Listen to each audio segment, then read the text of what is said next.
Okay, looks like we're live. Let's see if everything's working okay. The usual rigmarole, and I'll wait till everybody gets here. Alright, so where am I on the YouTubes? We just had the auction. Let me see.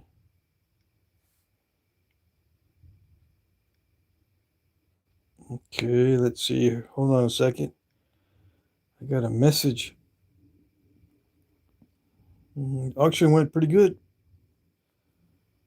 Looks like Jorge is the first one. JV. Okay, hold on a second. Looks like Jorge is... Yep, we do have audio. Alright, let's see what we got here for people in the chat.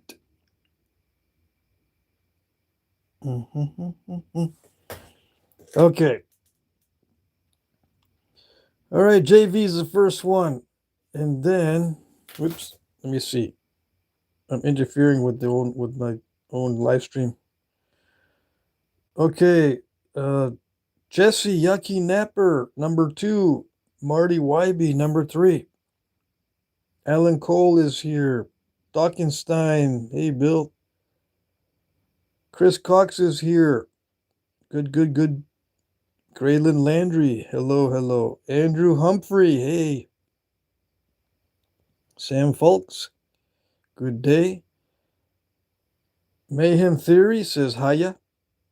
Mac Bales is here. Your Laughter is here. Let's see. Who else? Alan Cole sent one gift membership. Who got the gift membership? Tommy Taylor's here. Stoneface is here. What's up? Yeah, Mayhem Theory got the gift membership. Awesome. Let's see. Explore Florida is here. Sal is here. Blazing Points. Hello. Let's see. Tommy Taylor, Chris Cox, Marty Wybe, Stoneface. Yeah, thank you, Alan. Dakota Horn is here. Hey, how's it going, Dave? Marty says hello, crew. Okay, so we are in the vertical format on Mondays. And Monday is supposed to be rock to point. We're going to do Flintknapping. Yes. Amazing Flintknapping, hopefully. All right, let's see what else we got. Oh, yeah, I got to put my sign out. Let's put the sign, get ready. Let's get ready for this. I have a chunk of stuff I've been saving. This has got a lot of Cortex on it, so I don't know what this is going to be. I don't know how much we're going to get out of it. No, I do not know. Okay. My sinuses are a little plugged up today. So I don't think I'm going to lose my voice. That was the other day. Well, my sinuses are plugged up today. I don't know what's going on with the weather.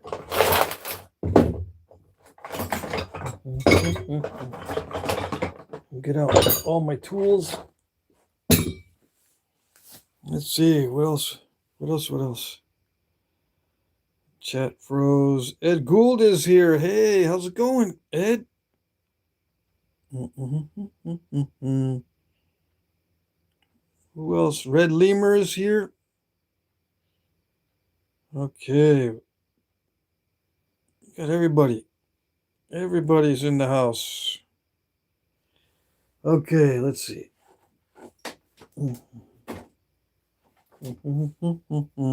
What am I going to break into this with? Well, first I'm going to get my glasses. I'm going to break into it with the 14-ounce bopper, I think. If that doesn't work, we're going to use the hammer. Yeah. The hammer. It's a 3-pound sledge. I cut the handle down. So now it's like, I don't know, there's a special name for these with the short handles. This has got a lot of Cortex, and I don't know where it came from. It's just Texas rock. It should be It looks like it might be high grade stuff. It should. It better be for all this work that we're going to do to try to get this Cortex off. How long is it? I don't know. I got some of this stuff. I got smaller pieces like this in a bucket, so if this doesn't work out today very well, we can get another piece, but they're not. All the other pieces are smaller than this one. Let's see. This is total 9 inches, but there's like a ½ inch of Cortex on each side. Where did I get this? I got it as a gift from a friend of mine. I don't know where he got it, but it's from Texas. Yeah. Well, that Cortex snaps well. I don't know if we'll be able to save any of that chert inside there. Inside those flakes. I mean, this is... Yeah, there's not much in there. Just maybe little bitty arrowheads. What about this one? Yeah, see, there's not much in there. Might be some in this. Yeah, it's more solid.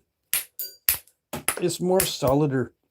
Do we have any space worms? We don't have any space worms in this one so far. We just had like cobwebs.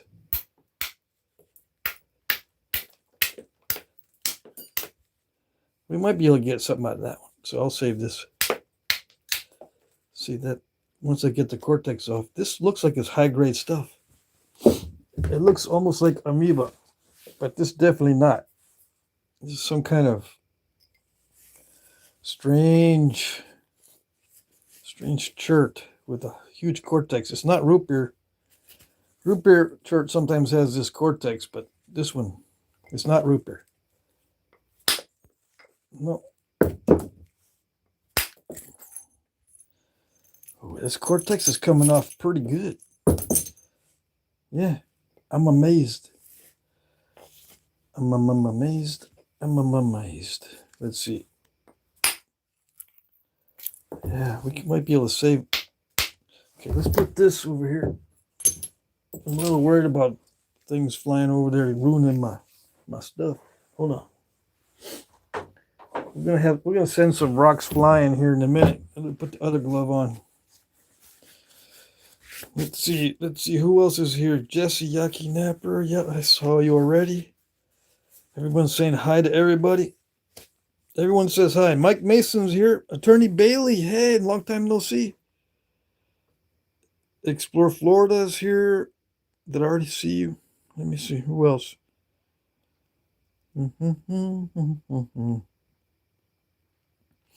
Attorney Bailey said, friends that sold me the moonshine talked me into, well, talk you into watching the live stream? He says, I tried napping with a railroad nail and toilet top and soon top moonshine. What the heck is going on with that? I don't get it.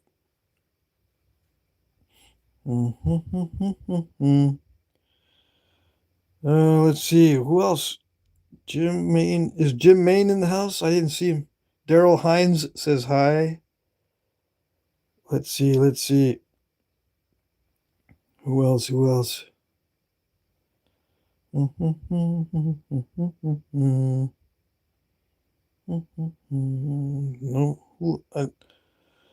Let's see. Who else? Red Lemur's here. It's all that Cortex on there. Looks like a ham. Yes, this stone looks like a piece of ham for sure. I'm going to try to save whatever I can from these spalls by knocking off Cortex. I'll do that in a minute. I already got one good one there. Let's see. Stone Faces. Okay, says hi to everybody. Let's see. Who else? Chronic Doomstroller. Doomscroller is here. Marty YB, did you guys see Danny Collins put out a mini Danish dagger challenge? Uh-oh, no, I did not see it. Yeah, 10 inches long, but 4 inches Cortex, yes. Only 12 likes. Can we double tap? Yes, we can double tap the screen today because it's a vertical format. It says cool little blade. Thank you, thank you. Allergy season is in full swing. Yeah, that's probably why my sinuses are clogged up. Good thing I've got a good stash of nasal spray. JJ in the flesh is here. He says hi, everybody.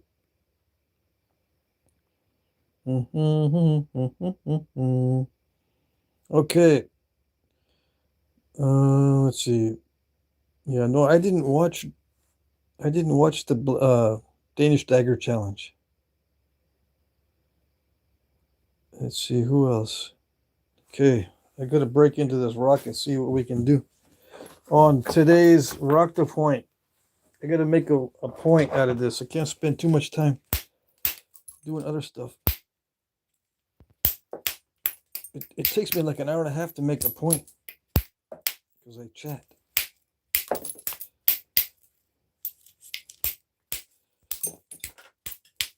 Yeah, the cortex is kind of nappable on this. It's like a silicified limestone. So you may end up having some cortex in the finished point. That might be kind of cool. Well, there's some chert in this. We'll just put this over there in the stash of potential flakes. What else we got? Little by little. We're just gonna break into this little by little with the 14-ounce bopper. Yeah, sounds good. I scooped it, but we should be able to get some. Let's see.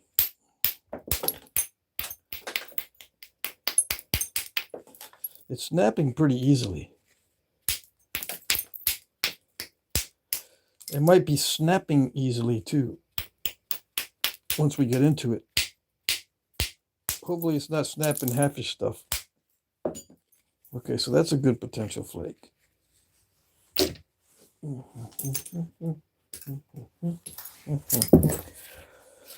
Yeah, Texas stuff, it's unpredictable. Sometimes it can look really good, but once we get to the middle, it's a different story. Well, I've got high hopes for this one. Yeah. I'm trying to get the weight down. It's heavy. Yep. But I don't want to take too much off. I want to make sure I'm just skinning it and not ruining it. Because it's easy to ruin these.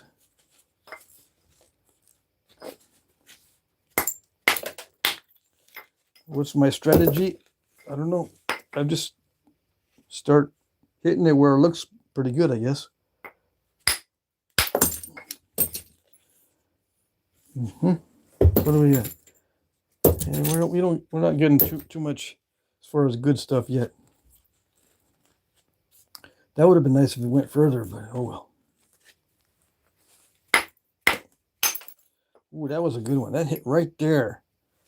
But I don't know. This snaps really, really easily.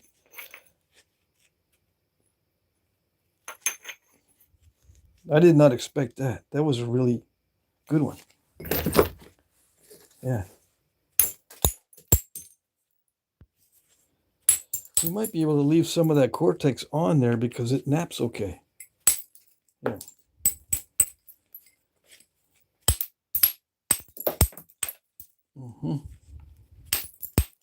It's not the kind of cortex that's all crusty. It actually flakes. But it's not that great once it gets thin. That's the problem. In most cases, the cortex is not a good thing when it starts getting thin. So we'll put this aside in our stash of good stuff.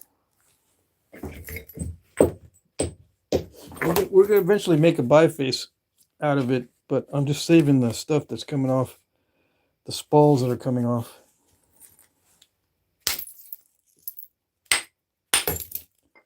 Some of the spalls are full of chert. That's not too bad. Yeah, allergy season. Okay, here we go.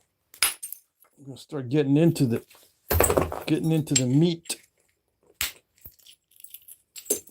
Got some cracks.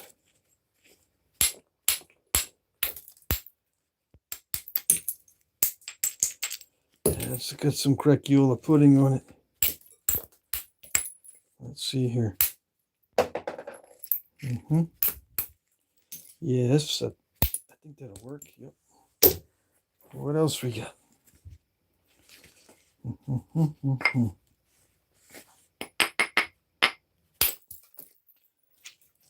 Yeah, this has got some cracks in it.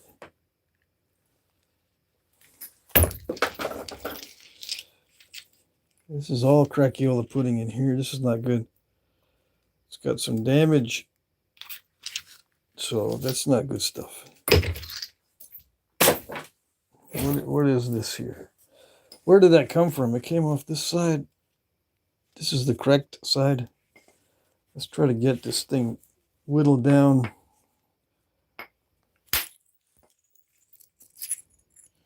Yeah, see, that's got a crack in it. That might be okay. We'll test that later. That's not bad. Yeah, I'm knapping it out here, holding it freehand because it's easier for you guys to see it.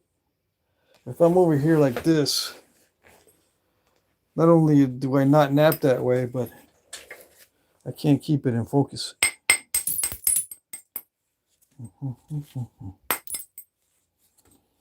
Oh, that's a big biface. Potentially, we may have a big biface on our hands. But I'm not doing no Danish dagger challenge. It's too good for us.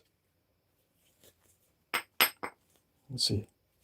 I'm going to try to get that turtleback taken care of. Well, that didn't do it. The platform was too good, or the edge was too good. Whenever there's a really good edge, I always mess it up because it's too good. I'm used to working with edges that are no good. All right, let's see. Yeah, that went. It looks like it might be kind of snapping halfish, unless that was a crackiola pudding in there. No, that did not look like it was a natural crack. This looks like it's snapping halfish. Yeah. Okay. We shall see. Got the turtleback though. We did take care of the turtleback. But I've got to be careful. If it's snapping halfish, we're going to lose it. We're going to lose the big biface. So I got to be careful. Not to hit too hard. Still got crackiola pudding right there. Yeah, see that? Okay, so what am I going to do? Still got a lot of cortex.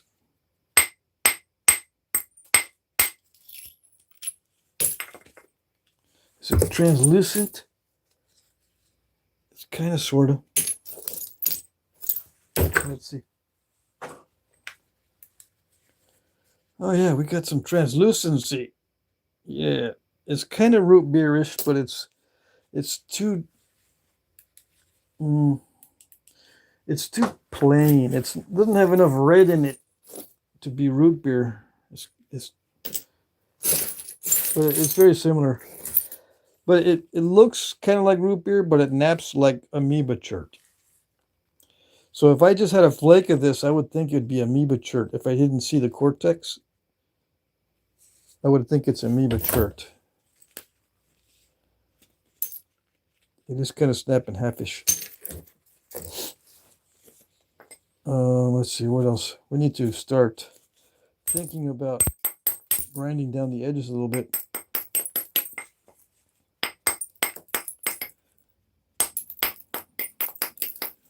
I'm going to start thinning this.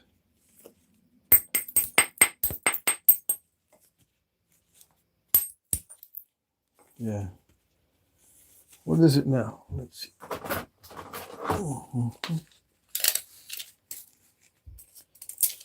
It's down to 8 inches. Okay. Let's see. Yeah, now we can get into some good stuff.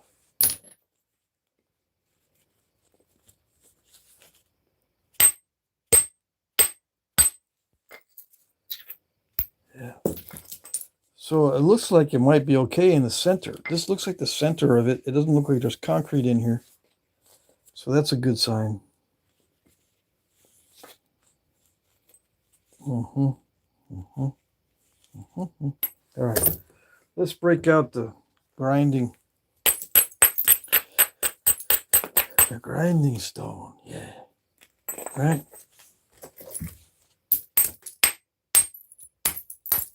Get rid of the cortex.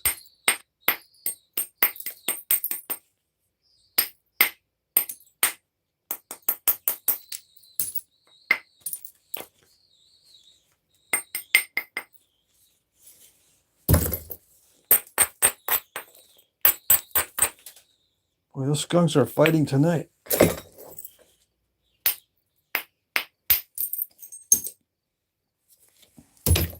They're getting fat. I'm putting out some chicken and cat food. We got skunks, we got a gray fox, we got some stray cats.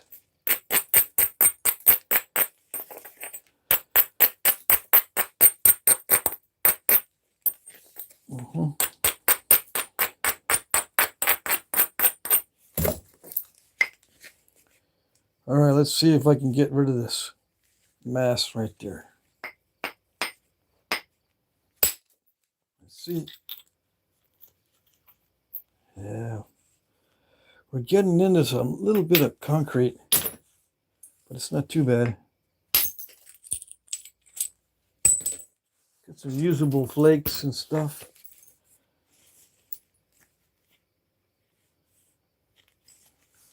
Starting to look like something.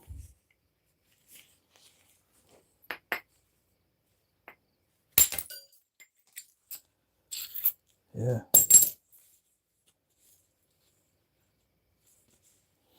When we start out with a big fat chunk, it's not easy to get biface out of it.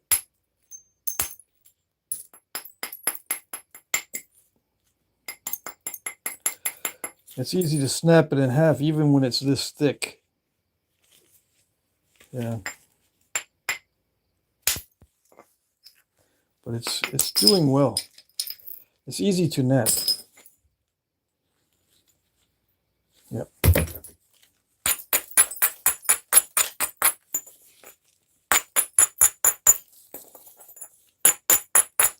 So if the other, I got some other pieces like this. If they're all like this is going to be good.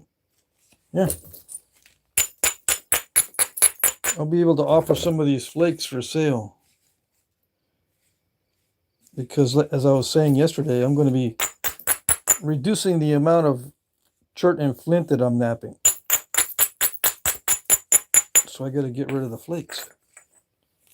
Start selling the flakes whenever I have some available. Yeah.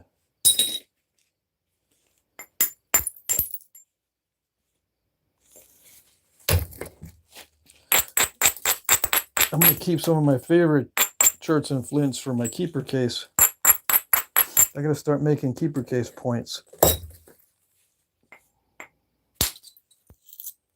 Yeah, I can use... I like the small points, right? So I'm going to make a bunch of small points for my keeper case.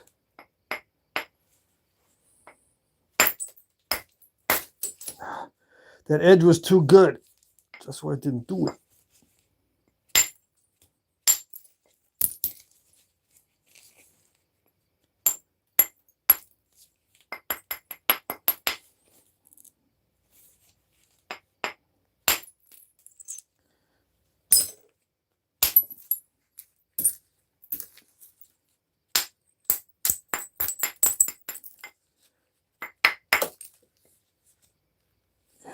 I gotta get that from, I can't get it from this side. I gotta get it from this side. This This is the dangerous part, hitting it in the middle with when it's a snap and halfish type of shirt. You can run into problems. Let me skim some off the other side. Make it a little bit lighter.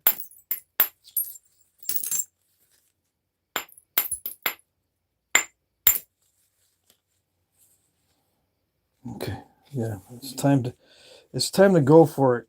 It's time to go for that. Okay. This edge is too good, so it worries me when it's too good.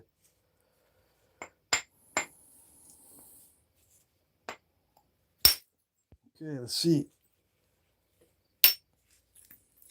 The big reveal. Yep. It didn't snap this time, but wait till next time. Yeah. Just wait till the next time. It didn't snap that time, but just wait.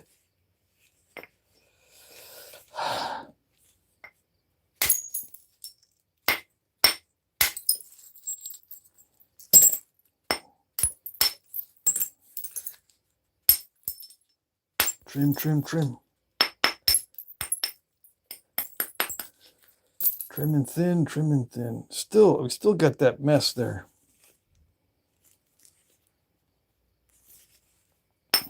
Gotta sneak up on it.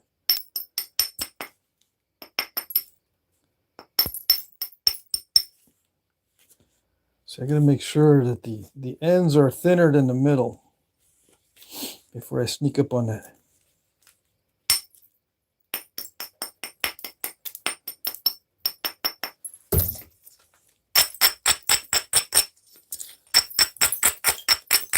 Get rid of all the delicate edges.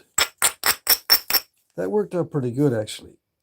Yeah, we're still going to retain a pretty good, sizable biface if everything goes right. If I don't get too cocky.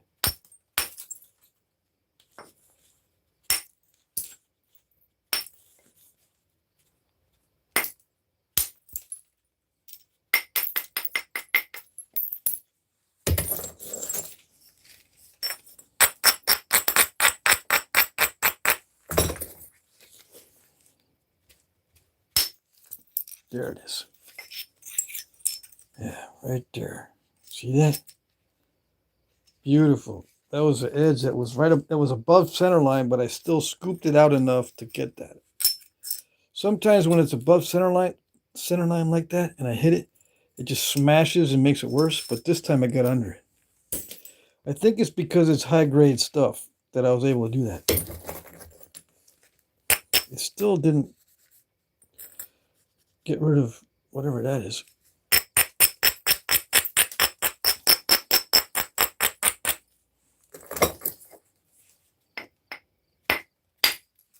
How about that? How about that? Yes. Oh, nice. Yes. This might be too good for us. Yeah. I'm not supposed to have a good time doing this.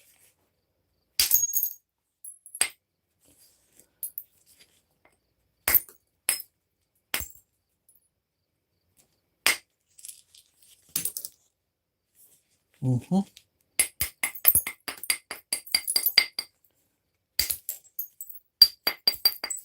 So we're almost past the first stage. We're almost past the first stage because I feel like I need to start thinning it. Yeah. If you need to start thinning it, yeah. If I can talk properly.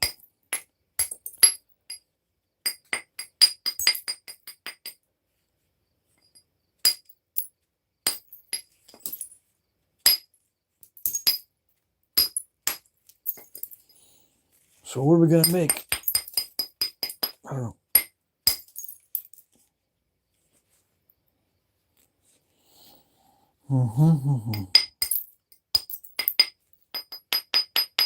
It doesn't ring quite like high grade shirt, but I think we can make something big.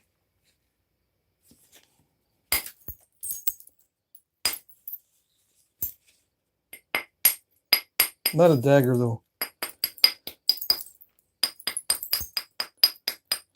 Not no Danish dagger. That takes more than the time I have on live stream. Besides, I don't want to do it.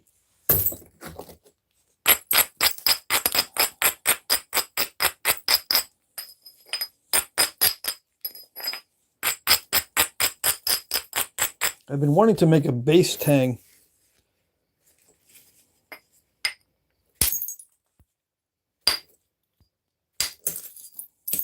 I scooped it. I've been wanting to make a base tang. You know, it's a curved blade with 2 notches. It looks like the Castroville type base on it, but the blade is curved. Yeah.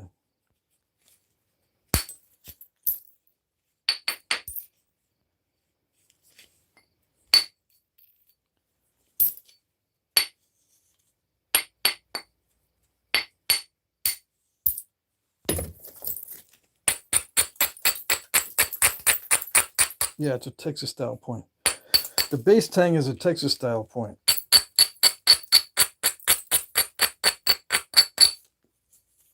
It seems appropriate since this is Texas material. Okay, so first stage is done. We still got a lump there. Technically, I need to get rid of that lump before the first stage is done, but it's almost there.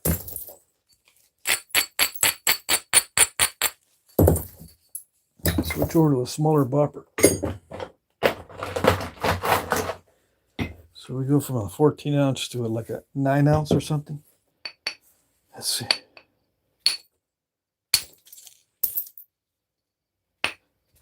I'm hitting above center line, so it's not that great of an idea to be hitting it with a large bopper. It kind of pulls more than it's supposed to be. Yeah. Okay, so it's scooping it out a lot because of my lack of coordination. I found out today that lack of coordination is one of the symptoms of ADHD. Or it can be. See, I have this inability to be accurate with a bopper, and I think it's just my innate lack of coordination because of the ADHD. And I do have some ADHD symptoms or challenges. Time blindness being one of them. I always have to be checking the schedule, making notes for myself for the day, making sure I don't lose track of time. I can either be totally space cadet, or I can get hyper focused and time just flies. Either way, if I'm just totally spacing it out, being a space cadet, not really paying attention, just doing a bunch of stuff, start spinning a bunch of plates. The day can go by and I still got all these plates spinning. Or I can focus on one thing and then to the detriment of everything else. And a day goes flying by and I'm still focused on that one thing that I started. And I don't want to stop.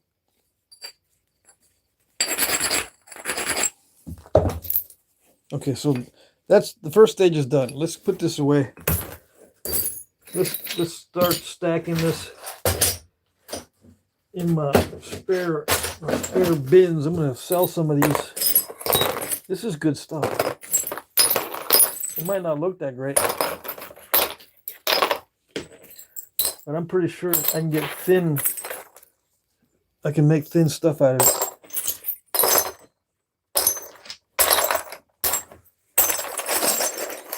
All right, so we got some usable little flakes. Oh yes. Some of these are usable for little arrowheads. That one's not. It's got a big old crack in it. What else we got? See, a lot of these are crud flakes. They go in the landfill. I pick out the flat ones that can be made into little arrowheads and stuff. But a lot of these are just crud flakes. Okay.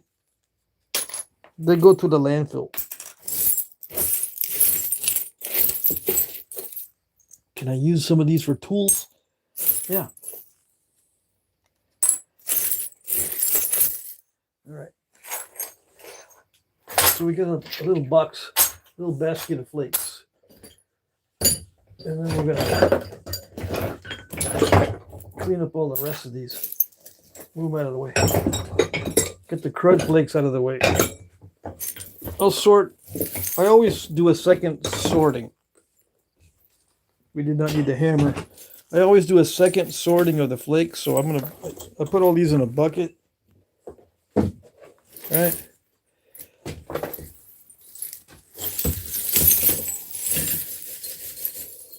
And do a second sorting. But I do that outside because it's very dusty to do the sorting of those. Let's see, what do we got? So we're going to work with this tonight, see if we can make a point. I got an hour and a half. That usually is enough time. If not, I'll just make a thin biface. Right? At least we can make a thin biface. Get to stage 3. Because we just did stage 1. That's easy peasy. Now we got to do the preliminary thinning on it. And I can do secondary thinning. We can probably do the first 3 stages. Edging and notching, I don't know. We'll see. So yeah, the easy part is done already. Okay. That's for the new guys. Everybody knows the stages and steps. All right, let's see. Where am I? There I am. Okay, so too bad Jay isn't here. Guy probably has a lot of insights. So who is let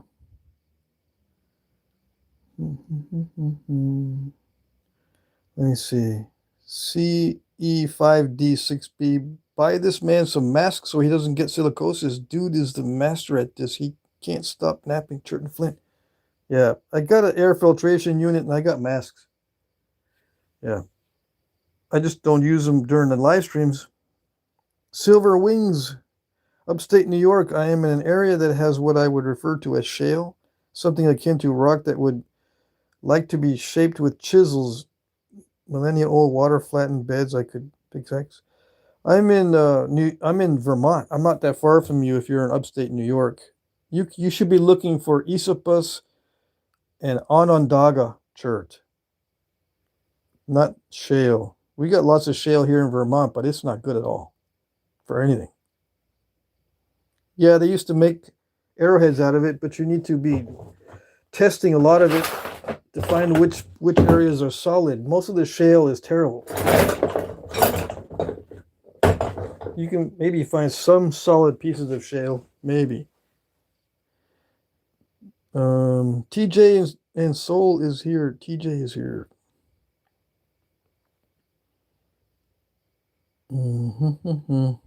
Where's a mute on my TV? Says CE. Why would you want to mute? Julie Grand says hi. Mr. Jim says $150 will be more than enough to get you up and running. The question is, do you live in an area where nappable rock land around? Yeah. Papa Lump says, yeah, I can see that. Man, you're zoned in right now. Yeah. But that's what people are here to watch. I just lost 100 viewers because I stopped. Let's see. Ralph Snyder's here.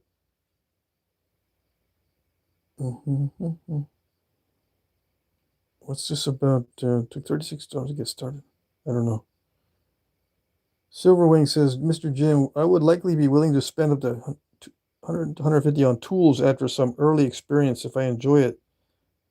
Though as for harder rocks, Would raw iron be applicable? Yes, you can use iron and steel for hard rocks, yes.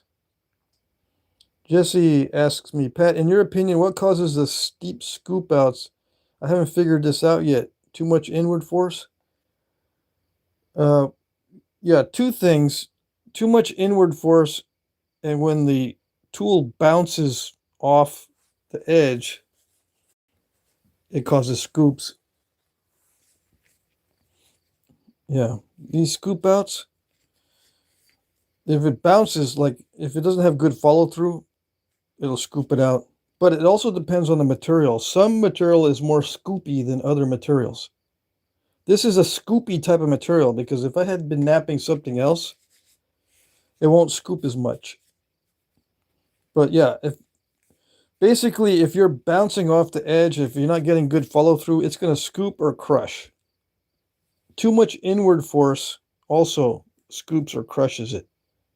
Sometimes too much inward force will cause a radial crack and cut it wherever you hit it hard. With too much inward force, it causes a radial crack, cracks that radiate out. They're not conchoidal. They don't scoop it out. The conchoidal fracture is the scoop out. It's too much bulb of percussion. In this case, we're using percussion. So too much bulb of percussion that is conchoidal related. Okay?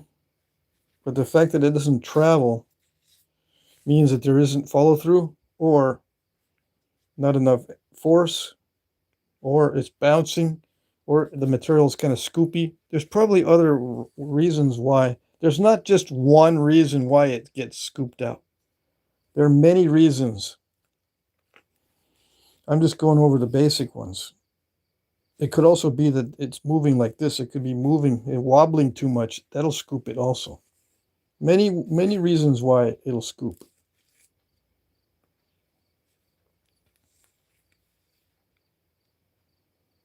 Sometimes you want it to be scooped like this so you can thin down the edge.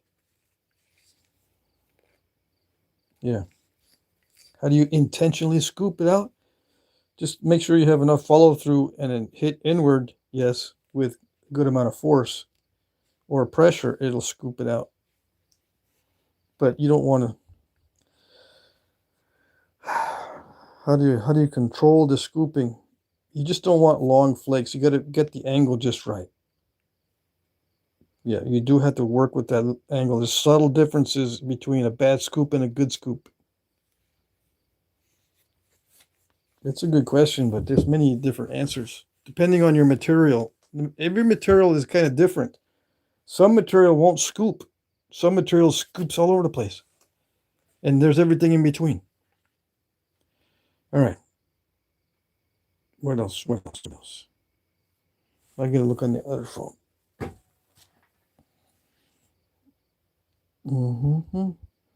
Ralph Snyder says, I just discovered that pumpkin tomato soup obsidian really likes to scoop and dive. Oh yeah. Who else we got? We got someone named Human Dotorg. Sorry if this might seem dumb, but why don't you sand the rock if you already have? Why didn't you sand the rock if you already have the edge? Why don't you? I don't understand the question. I bet you meant, why do you sand the rocks if you already have the edge? It's just a precaution. If I already have a good edge and I still grind it, it's just a precaution just in case. And it also gets rid of all the delicate areas around the good spots. I don't want any delicate areas anywhere at this stage. Okay? But usually what I answer is, it's for me to nap and you to find out why I do the grinding. Just watch what happens when I don't grind. And then you'll understand why I do grind. I'm assuming you mean grinding, not sanding.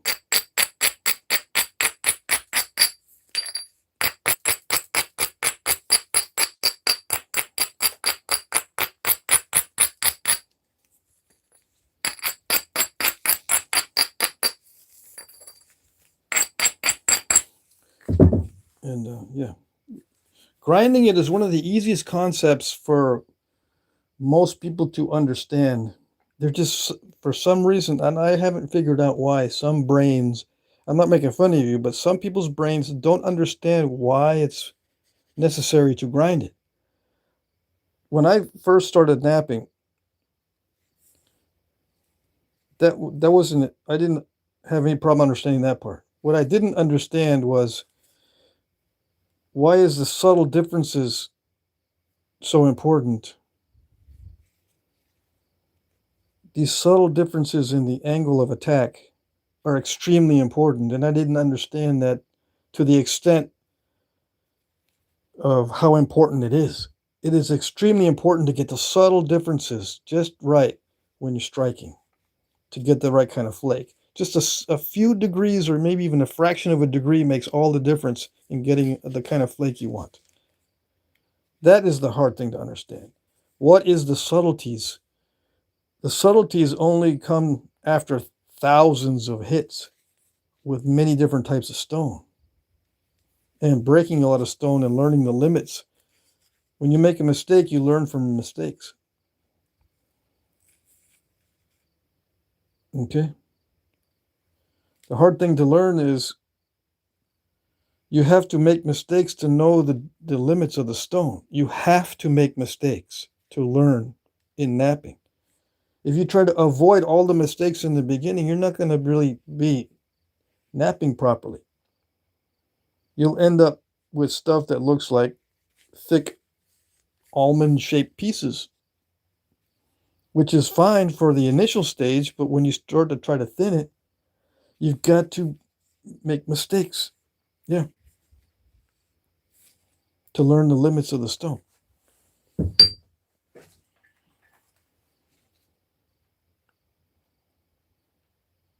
Mm-hmm. Let's see.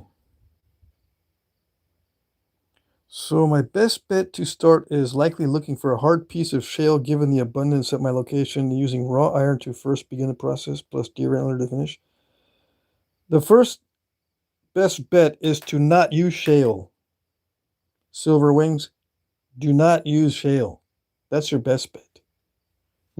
Look for some Esopus chert or Onondaga chert, or some other type of black chert that's available in upstate New York. Okay? Do not knap slate, do not knap shale when you're brand new. You'll make the mistake of wasting a lot of your time and damaging your tools unnecessarily. If you're going to spend a lot of money on tools, you better get some good rocks. Shale is not one of them. Now, if you want to make copies of artifacts made of shale, that's the exception. Yeah, but you're going to go through lots of pain and misery with it before you can start making something that looks like an artifact. If that's what you want, though, if you want to make stuff that looks like artifacts, yeah. But I don't recommend that as a new person to start knapping shale. That's like one of the worst things you could possibly learn on. And I'm not even kidding.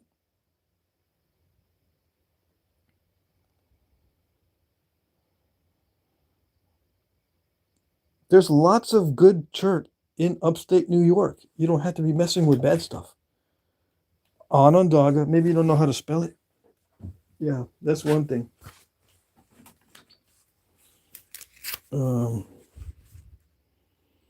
Onondaga.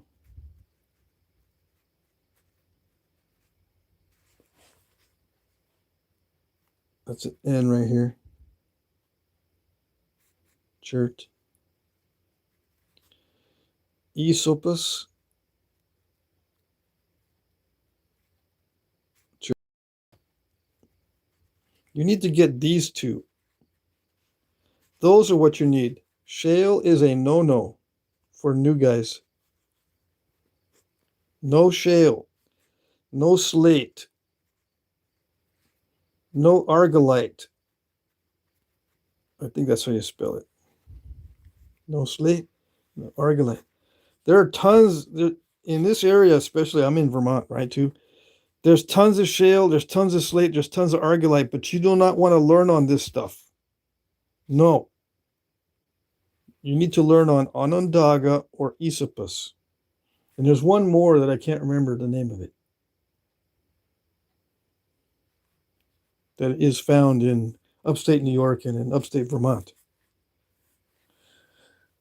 Or northern Vermont. Okay?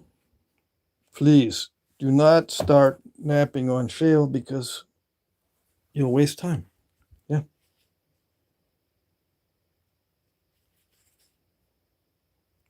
Hathaway shirt. Silverwing says, thank you. Thank you. You're welcome. Let's see. Who's talking about radon? Let him nap the shale, then he'll learn what good rock is. Yeah, because everything else is good compared to that. Isn't East Coast shale toxic in many cases? I don't know. I don't know about that one.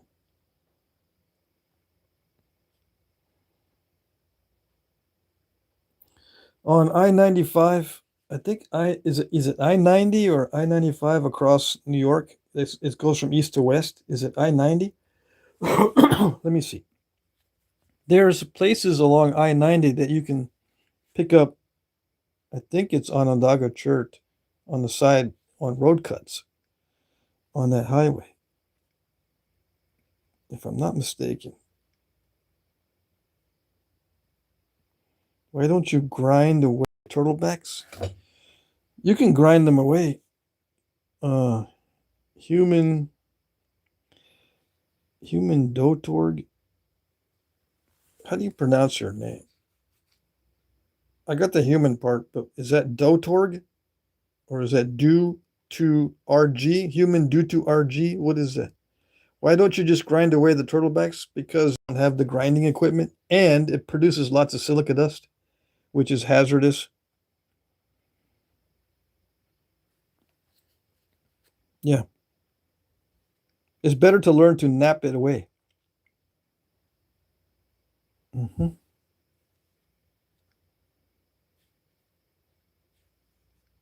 But you can do it if you have stone grinding equipment. If you're one of those guys that has all this equipment and you can grind it or cut it off, do it. Why don't I do it? Because I don't have the equipment and I don't want to expose myself to all that dust. Yeah, you can cut it using a water type of situation where it sprays water or cut it underwater. But, like I said, this is what I got. This is what I got. So that's why I don't do it.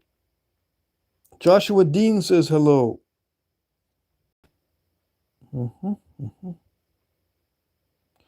Patty, let's see, what is this? Patty Point Hound.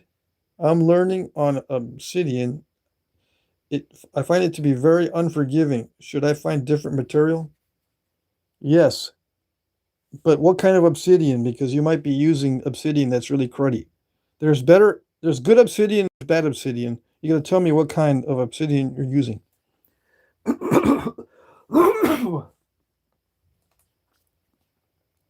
And then I'll tell you I'll tell you my opinion of the type of obsidian that you're using if I'm familiar with it.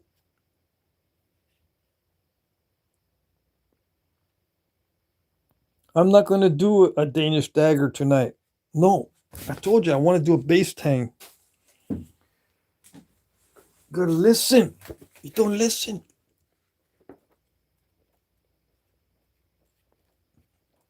Where is the base tangs?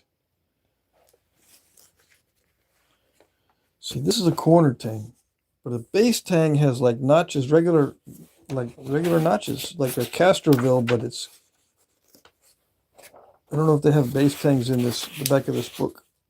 They should, because it's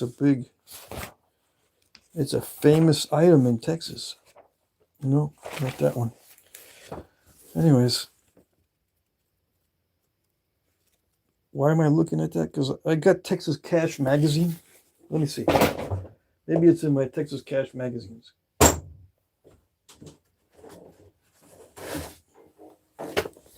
Here we go. Texas Cash magazines.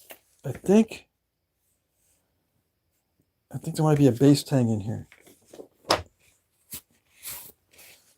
because no one knows what I'm talking about probably.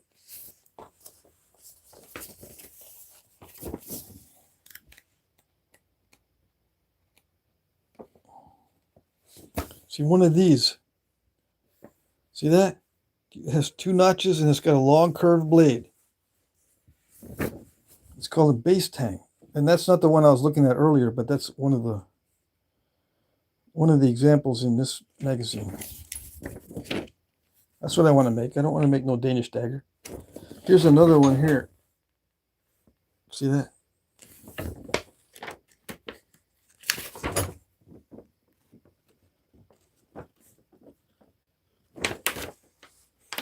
This is a back issue of Texas Cash magazine.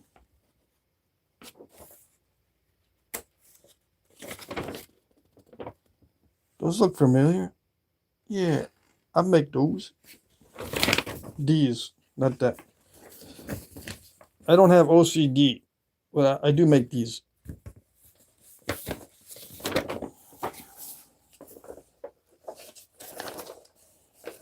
Wait, you're going too fast through the pages.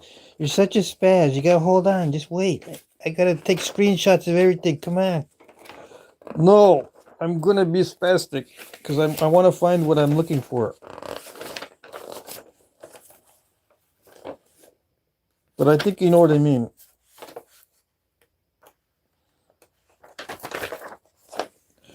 See, I want to make one of these things. Either a corner tang or a base tang. These are actual artifacts, okay? Yeah. See how they look? This is a corner tang, but see how they look? They're kind of curved a little bit. One side is curved, one side straight. Bunch of Texas style points. Wait, you make one of these. Yeah, you can do it. Yeah, I'm working on how to do these without too much fuss. The andice points, yeah. What else? Anyway, if you don't have, I just got a subscription to Texas Cash magazine, and I got a bunch of back issues too. They're so good. See, they'll show you a lot more than what that red book shows you. Yeah. Anyways. Did I lose? How many viewers did I lose? Yeah, as soon as I bring out something important, everyone goes away. As soon as I start the most difficult parts of Flintknapping and the most important discussions, people just leave. They don't want to know. They don't want knowledge. No. People don't want knowledge. I don't know what they want. They obviously don't want knowledge because I look at other live streams and you don't learn anything from the ones that are really popular. Let's see. What other live streams do we have? I don't know what that is. Taxidermy, yay. I want to see a video that's got like thousands of views. No, these are terrible. Okay, how to trim these bamboo. Yeah, this is bamboo, right? 642 viewers to watch a lady chop up some bamboo to get the bamboo hearts out. Yeah. Once you see one done, that's it. Right? But they keep watching. You don't learn nothing. Because all you need to do is see one.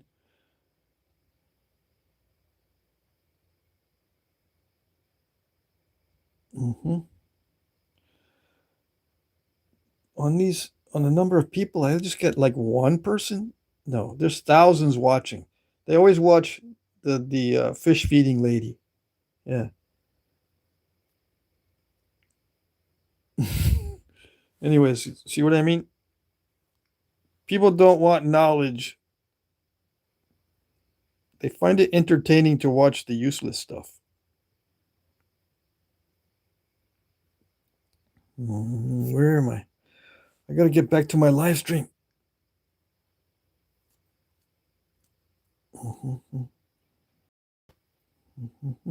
Come on. Come on. Yeah, there I am. But I need to look at the chat in a different way. This doesn't do it. Hold on a second. There it is.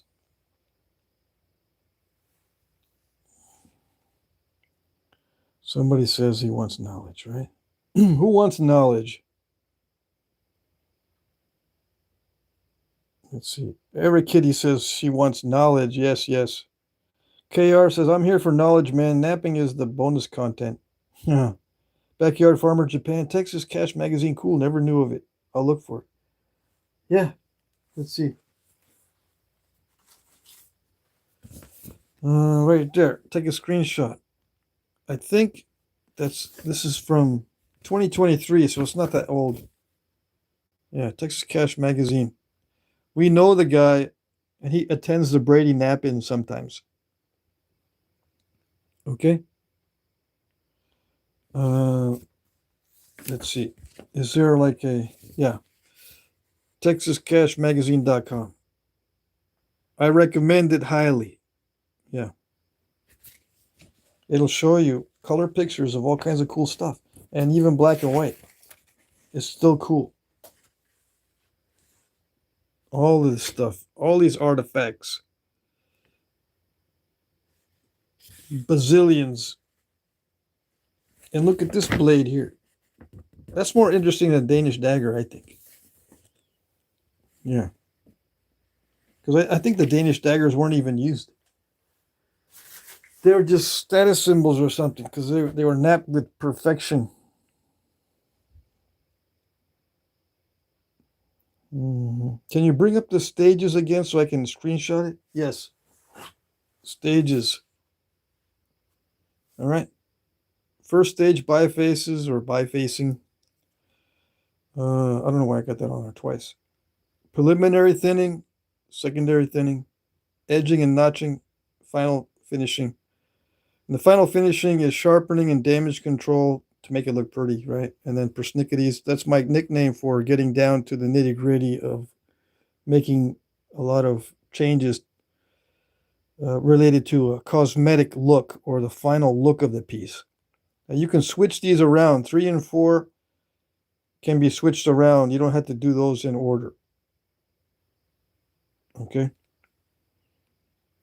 And someone asked me one time, what is BP? When someone says an artifact is 3000 BP in age, that's before the present, and the present is 1950 according to BP. Okay? That's just a side note. But there are the stages. According to me. Okay? You might not find this in internet culture, but those are the stages that I go through on my videos. Internet culture is not too concerned with that sort of stuff. That's too important. The internet culture is not interested in the important stuff. Mayo says, I need to get a few of those magazines to get inspiration. Oh, yes. Yeah. Let's see. Hell yeah, Patrick. The Stone Witcher on air tonight. JJ is here from Germany. Hello, hello. Let's see.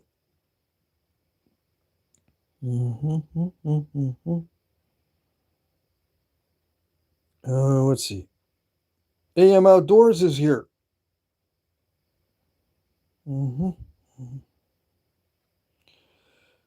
Eric Kitty says, I've started my biological anthropology class for my core curriculum today.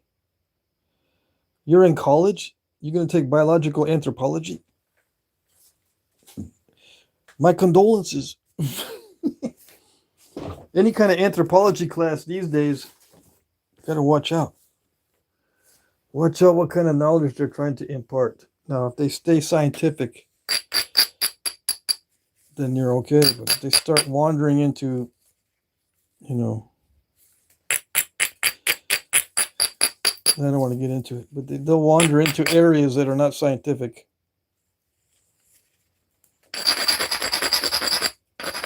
I know. I've been to college.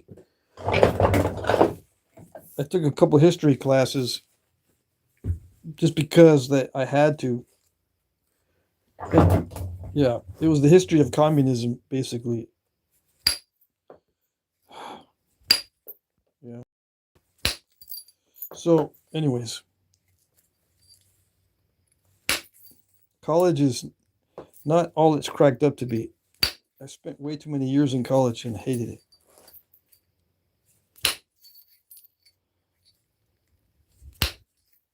Of course, I was in the engineering school, so they wanted you to hate it. They wanted to weed you out, and they did a good job because I didn't stay. I got a degree in drafting instead, although I ended up doing engineering work eventually. Yeah. Okay, so we're doing preliminary thinning. We're on stage 2. We have now jumped onto stage 2. We did the first stage. Now we're going to do the second stage. And I use indirect percussion to do it in most cases because it's very accurate. And I have trouble with accuracy. Physically, I have trouble with accuracy. It's just something that I am challenged with. I don't have very good accuracy with a bopper, so I lost time in the beginning because everyone says, yeah, you got to get a big bopper, dude. Just practice bopperizing everything. Yeah, just bopperize everything. They didn't tell me that some people just don't have the hand-eye coordination to bopperize. No. And sometimes it's best not to get too used to the bopper because there are better methods like indirect percussion. Yeah. It's better.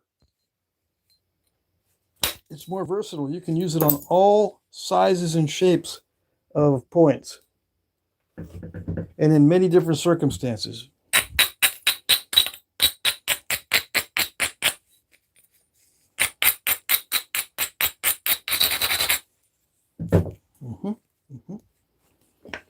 Yeah.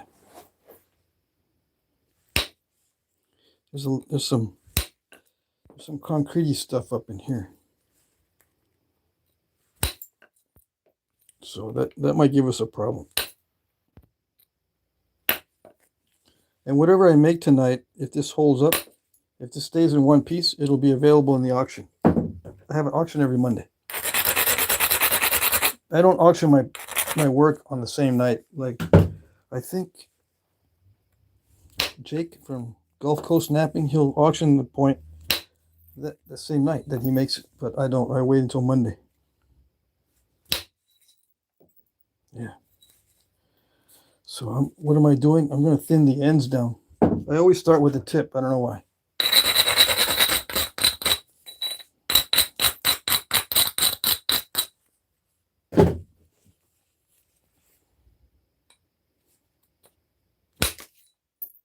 Yeah, see, we can use these flakes later.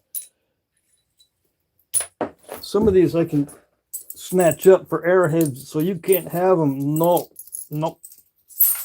They're mine because I like them. But yeah, no, I'm kidding. Sometimes I'll sell those. Sometimes I give them away. Most times I greedily hoard them. Greedily hoard. It's a Flintknapping term.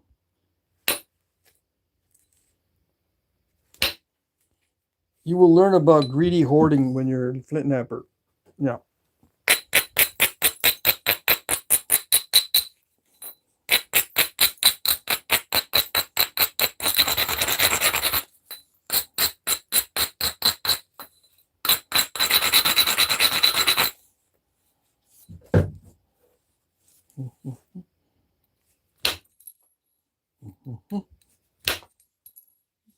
I might need a bopper to clear off some of that thick stuff. The bopper gives you more power. So let me set up this edge to do some bopperizing. Yeah. Well, this edge is too scooped out. I might have to try from the other side.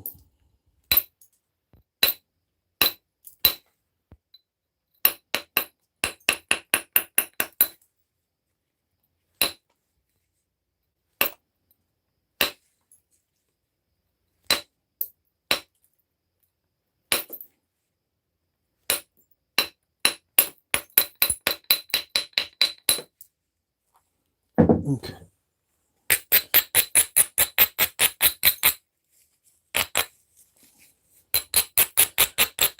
So I set up both sides for bopper strikes. I'm going to have to use a bopper to get that out of there. I could probably use a bigger indirect percussion rod and a larger mallet, but I don't have them available in 5 seconds.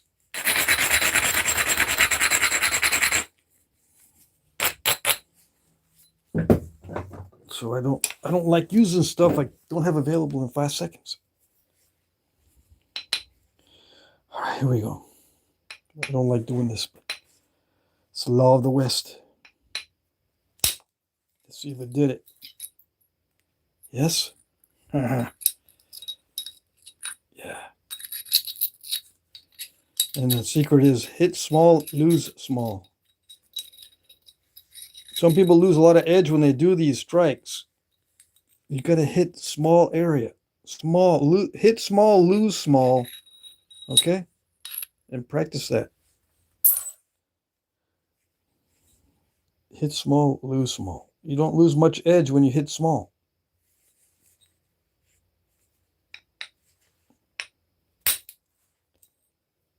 Okay, just a small amount of edge. That's all you need.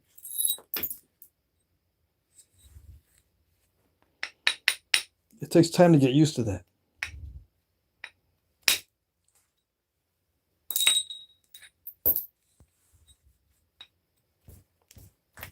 Yeah, and I miss sometimes too.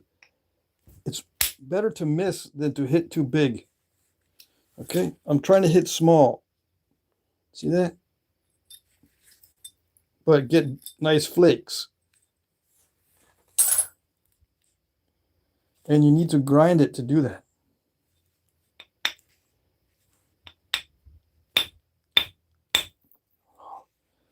That was too good. That's why it didn't work. Yeah. I don't like it when you say that because it gets all confusing. How can you be too good? I'm just kidding, okay? It just seems that way. It seems like when I have a good opportunity and then I try to capitalize on it, it doesn't work. So I usually have plan A and plan B when I'm striking the edge. That's why I grind the whole edge, so I can have many plans. Hit anywhere that's good. And if it doesn't work the first time because it's too good, I'll go to another spot that's not so good, and it usually works.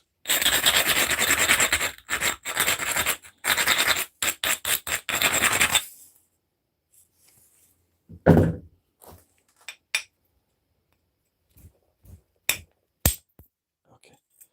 That one I had to hit twice, and it messed it up a little bit, but still got a good flake. Yeah.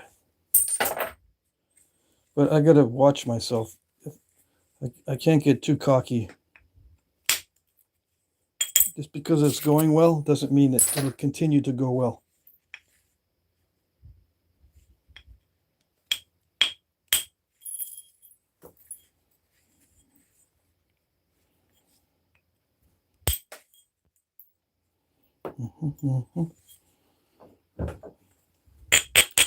This is difficult, but this is not the hardest part of Flintknapping yet.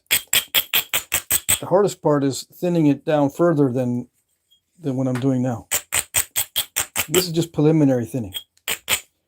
Wait till I start the real thinning. That's the hard part.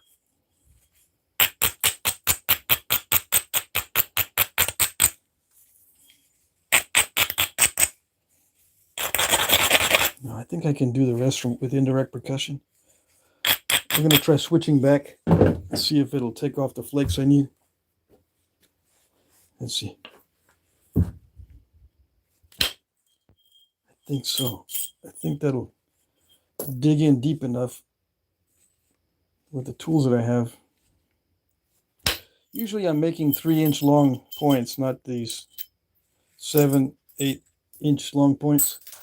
What is it now? It's almost 7. Yeah.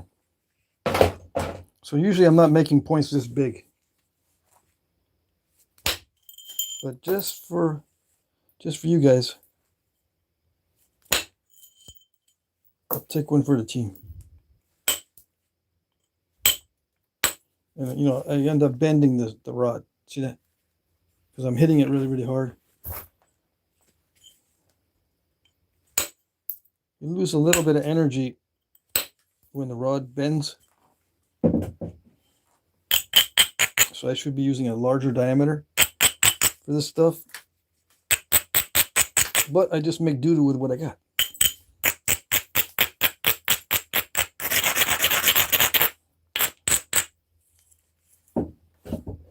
So I bent the other side too.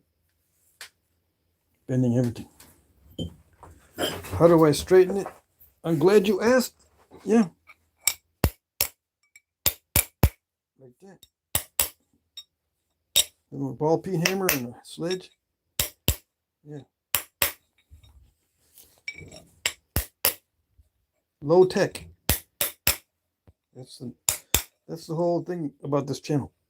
Low tech. Yeah, is it straight? It's straight enough. Yeah. Okay.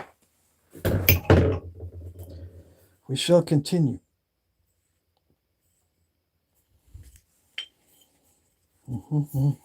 And I know it's going to be the ending of the preliminary thing when I start to sweat.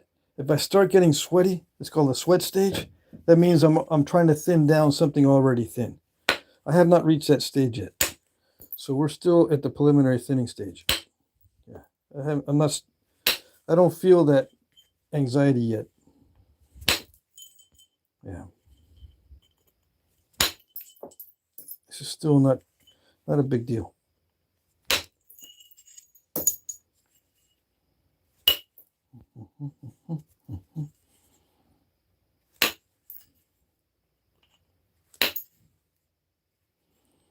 Yeah, not enough. I usually mess up on the bases because I don't want to hit it too hard. So it ends up not completing the fracture. Step fracturing. But I'll fix that later. That's one of my things that I need to do on everything. Now, is this going to be a good base tang? It should have been wider, but oh well.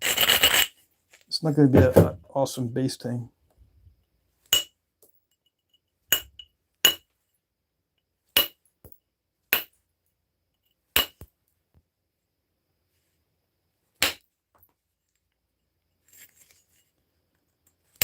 I'll fix that later.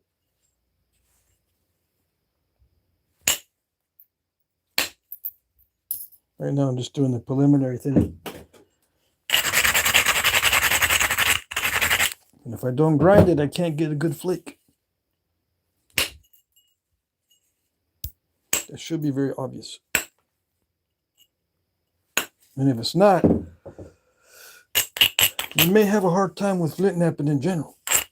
If you can't understand that part. Just saying. I mean, I'm not making fun. I'm just fair warning. If you don't understand that part, you may have difficulty grasping the Flintknapping.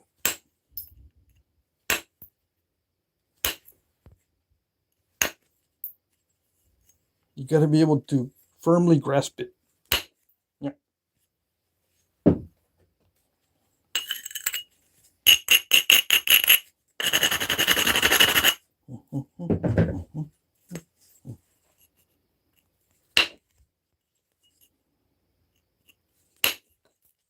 There we go. I am putting the point on my leg there just in case, because sometimes the vibrations go pops the tip right off.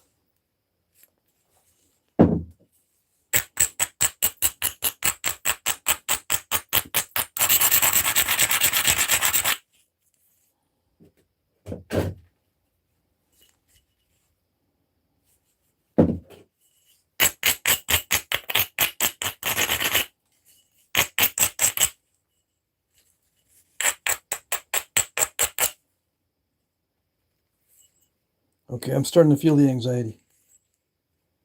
Yes. Okay, so preliminary thinning's done. Once I start feeling the anxiety that, uh-oh, this is getting kind of difficult, that means the preliminary thinning is done. Okay, so stage 2 is done. Now comes the secondary thinning, but I can also start the edging and the notching, believe it or not, if I wanted to. Some points at this stage, they start putting in the bases and the notches and all that, and the stems, and then they do the blade later. Thin down the blade later. Some stop at this stage and use it as a dance blade. There are dance blades in the archaeological record that are incomplete like this. They're just used ceremonially. Okay? All right.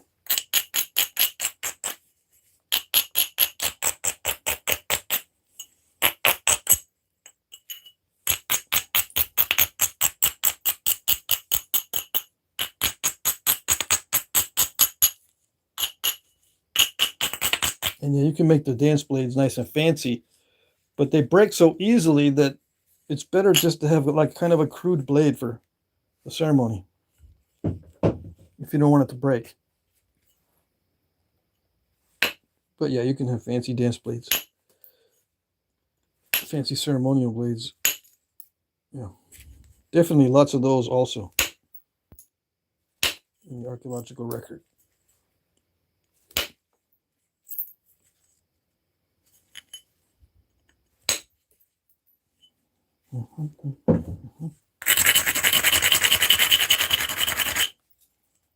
Why would they use stone blades for ceremony?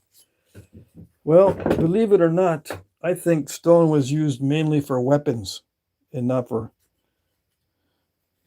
hunting. You can use other things. You can use bone arrowheads and bone knives for the huntings and stuff. But when it comes to warfare, you want stone. So it's like it's a weapon, symbolic for weaponry.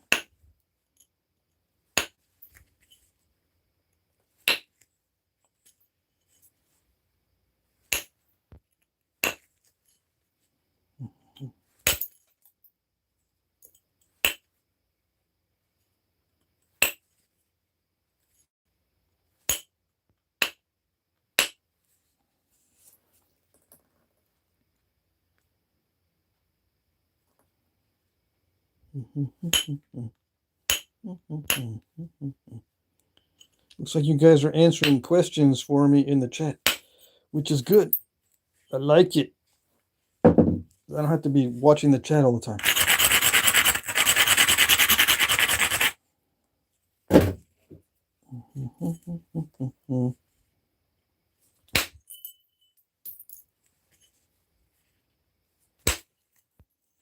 I didn't clean up my mess. I'm already going into the next stage and I haven't cleaned up my mess. Hold on a second.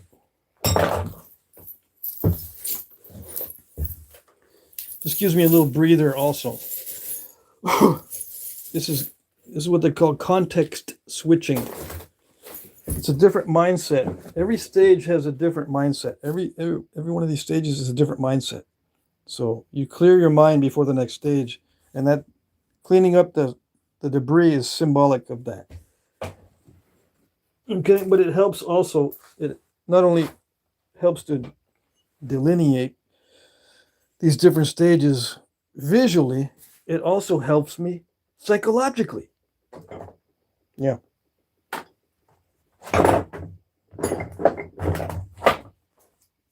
Where is my, there it is.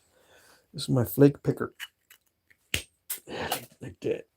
That's what I like.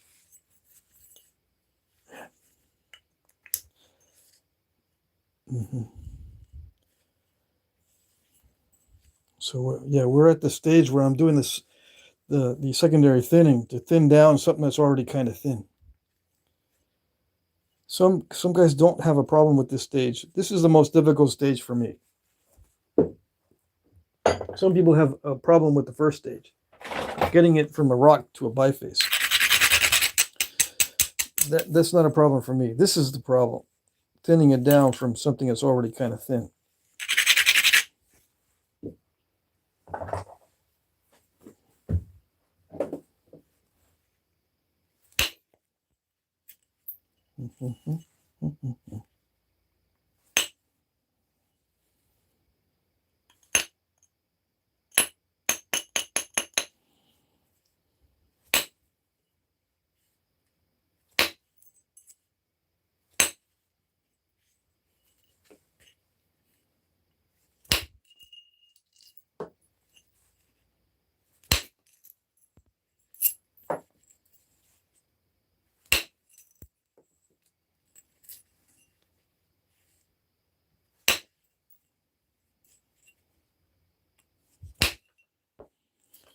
So why is this a different mindset? Because the goal is different. So you have to adjust the technique slightly. The goal is just to skin off thin flakes and make sure you're maintaining convexity. Maintaining convexity is easier in the preliminary stages because it's already really thick. But you have to maintain the convexity very carefully as you thin it because it starts getting flat. You don't want it to be flat. With most stones, the flatness is your enemy. Some stones will allow you to nap into the flat, but most stones, no. They're like this. They start to dive in and they step fracture and stuff. They don't want to be driven into a flat area. Now, this was not driven into a flat area, but you get this kind of stuff when you nap on a flat also. That happens when you nap into something that's a little bit too thick, but it also happens when you nap into a flat area.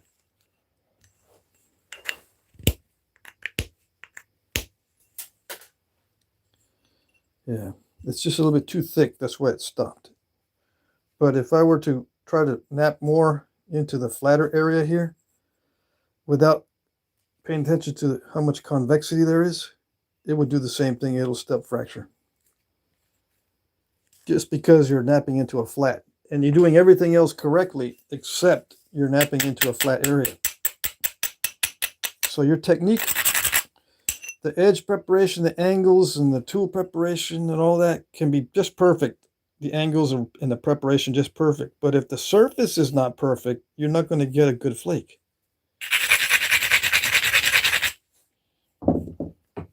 Okay, all right. I got to make sure I've got good convexity and a good flake path.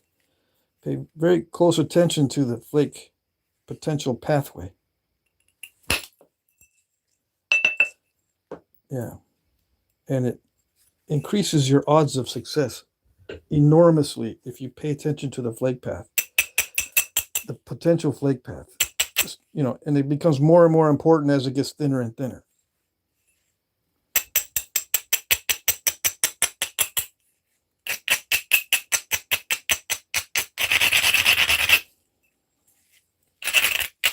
You can't just flake anywhere. You've got to pick your battles very carefully because it is all. I consider Flintknapping to be a sport, right? But it's also overcoming obstacles and fighting battles with the stone.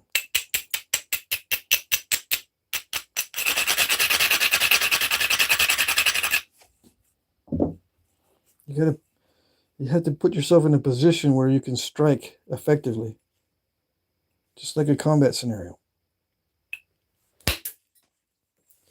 Yeah, I didn't use a large enough caliber weapon when I fired into that, so it didn't work all that well.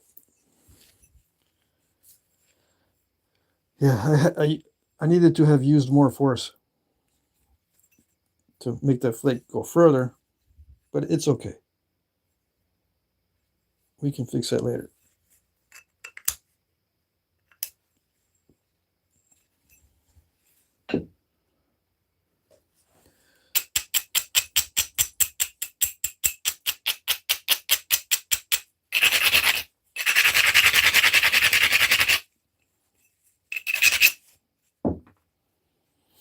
Okay, let's see.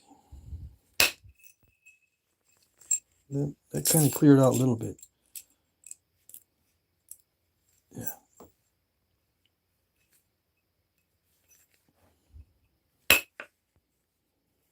Gotta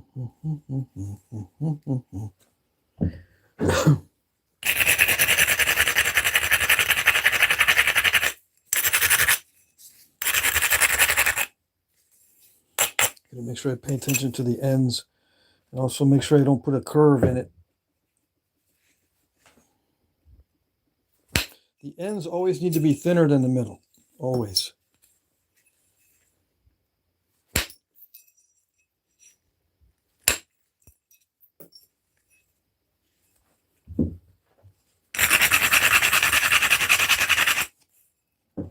Especially if you're new. Now, if you are getting into some advanced techniques, you can leave the base thicker, but it's an advanced technique. You have to be aware that the base has a lot of weight on it, so whenever you strike, you got to be aware that you're increasing the odds of failure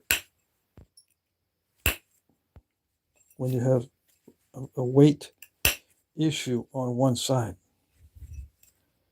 So you have to be even more careful on how much force you're using, which usually means that you have to make it more narrow so the flakes don't have to travel as far.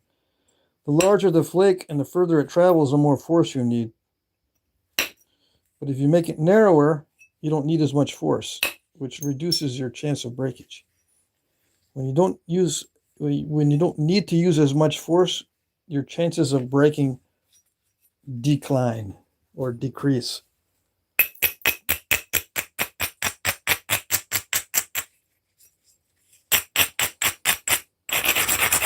It's all odds. Yeah, you had to play the odds and do risk management. There's a lot of risk management involved in Flintknapping. That's why humans are good at risk management, or supposedly they are. They can understand risk management if they're trained, yes. Flintknapping will train you in risk management.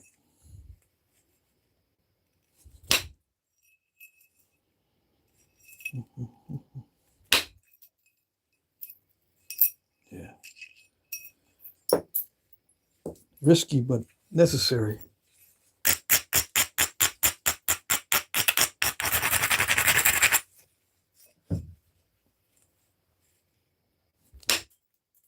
Yeah, like that. I got the backside of that step fracture.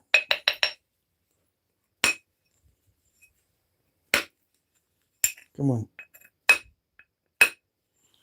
Yeah, I'll get that out later. Little damage control things.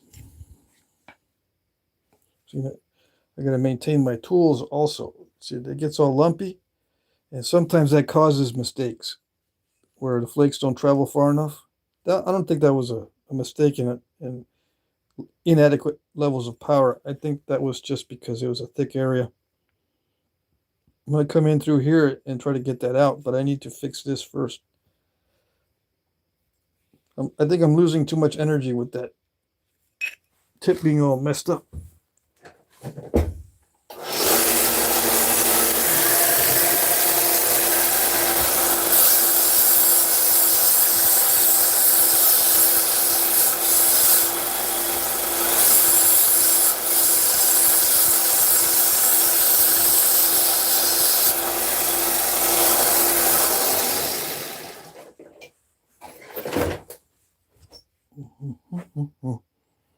Okay. Yeah, and I got the camera suspended on a tripod with a boom arm, so that's why it gets all wobbly if I bump into it. The camera's in front of my face.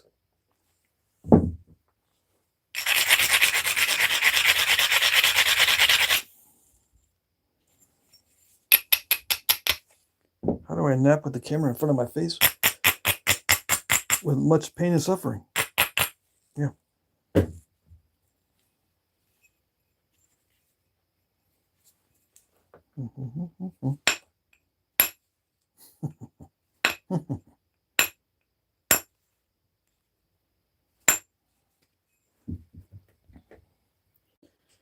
Let me see here. Let's see. Oh, I missed a lot of chat. If I missed your question or questions, plural, I apologize. I'm not looking at the chat right now. This is too intense to be trying to pay attention to the chat also. This is the hardest part of all of Flintknapping. And I can tell it's important because not very many people watch this. When not many people are watching, that's usually when it's the most important.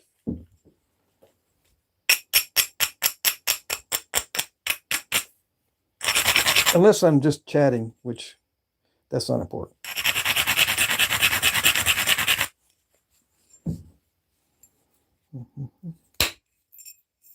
Yeah, there you go.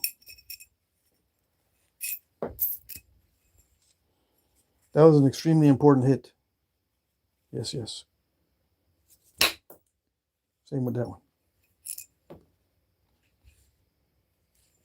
But people don't stick around for that. They might look at it and rewind the hit, but they're not looking at the preparation involved in those. How much preparation is involved to successfully execute some of those strikes. They're not paying attention to that, which is extremely important in Flintknapping. I had to prepare for these strikes. I can't just look and strike. There has to be preparation involved.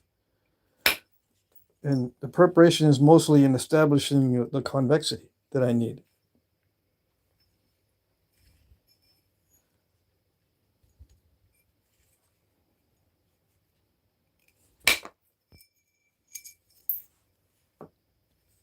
Yeah, establishing the edge quality and the quality of the tooltip.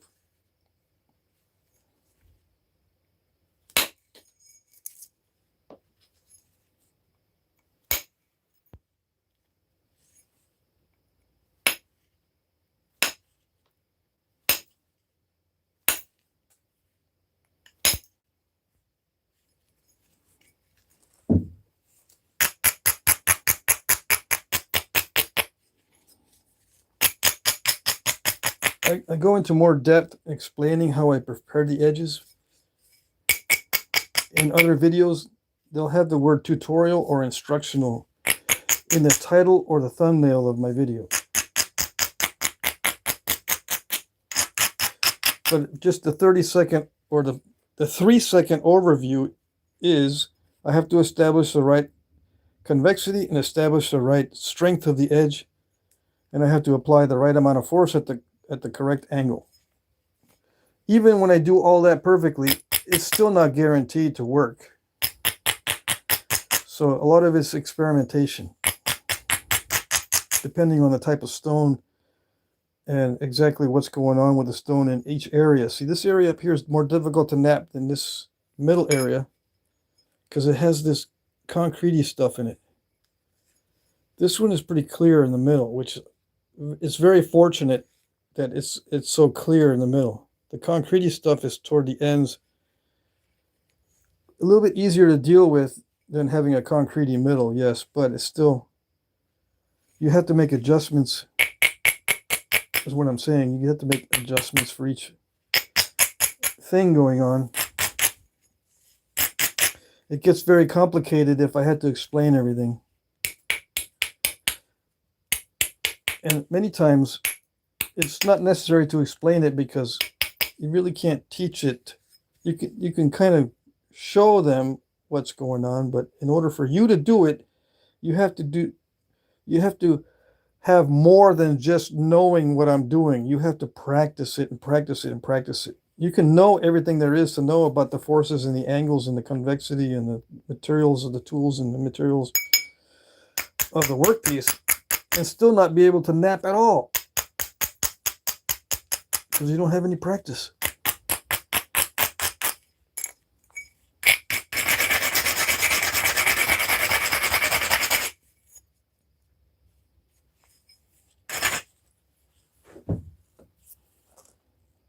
And you won't have any problem-solving abilities unless you've actually knapped. You may think that you can see just intellectually how to solve certain problems in the knapping. But it's not like an intellectual exercise. It's a sport. It's not an argument. You're not arguing with the stone. You're participating in something that's actually real.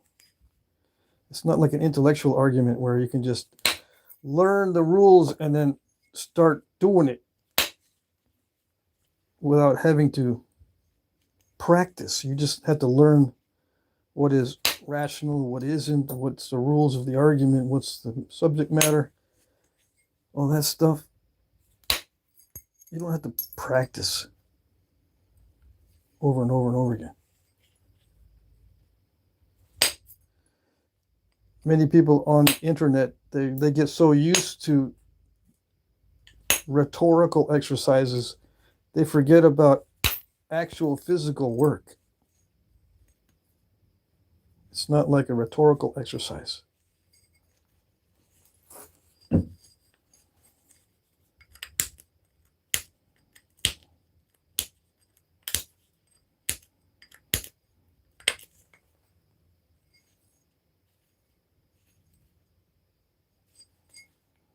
Okay, so it's getting down to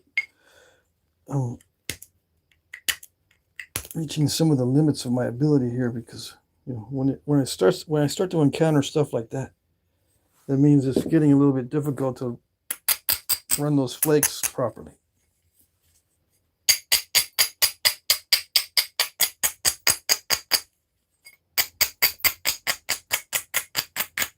According to my skill level. Now I could probably, if I was more skilled, I could probably not get those little mishaps. Yeah, probably. It's all probabilistic. It's probabilistic in Flintknapping, not deterministic. The fracture mechanics is probabilistic.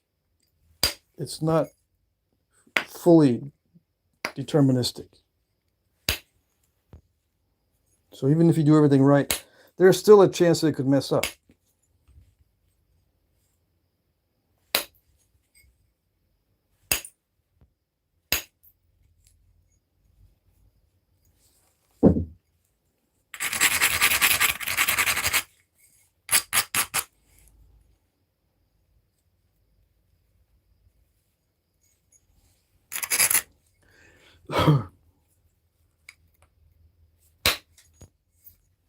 That didn't work. Didn't go far enough.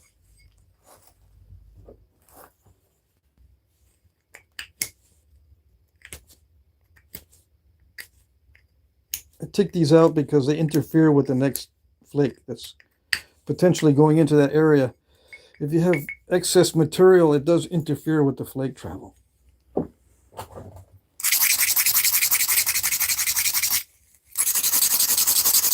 And as it gets thinner and thinner, I need to use finer and finer instruments,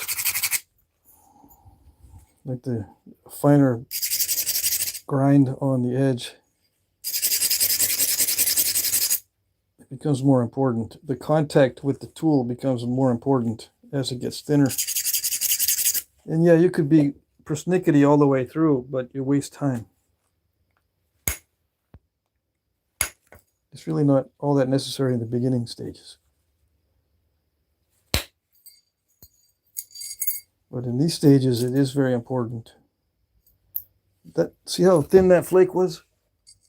Is that the same one? Yeah. Look how thin that is. That's why it's a different mindset. One of the main reasons, not the only reason, it's a different mindset. To get a thin flake like that is a different mindset than getting a thick flake.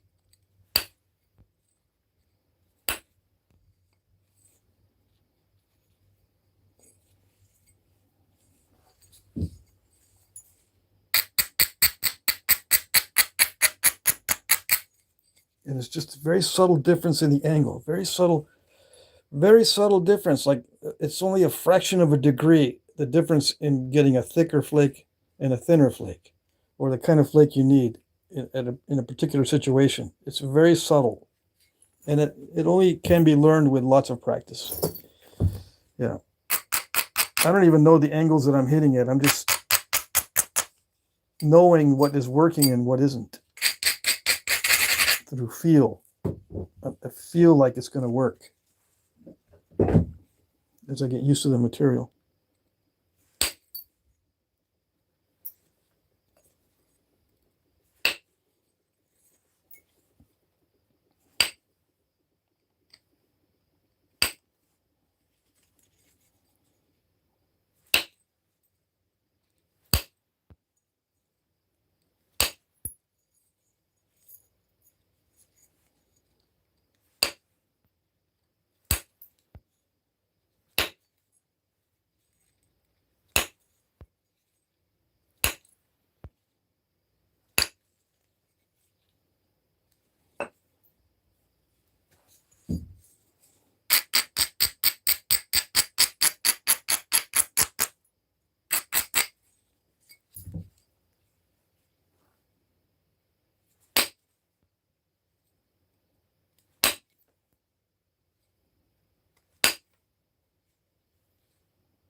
Okay.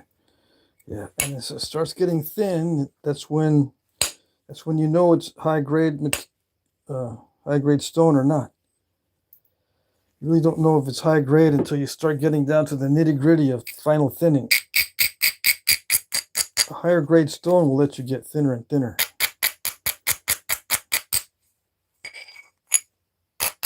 A lower grade stone won't let you go get much thinner.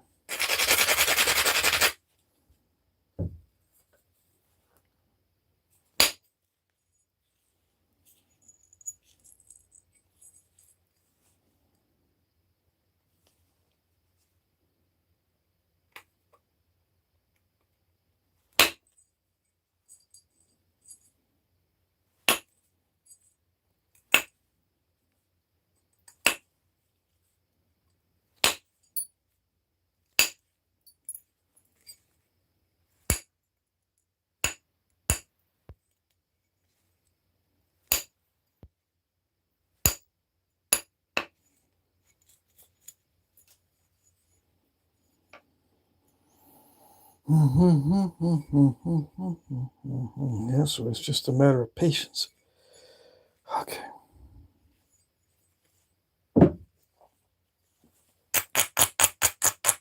Remember, it's still the same snapping half-inch stone as we started with. It doesn't get stronger as it gets thinner. It gets weaker and weaker.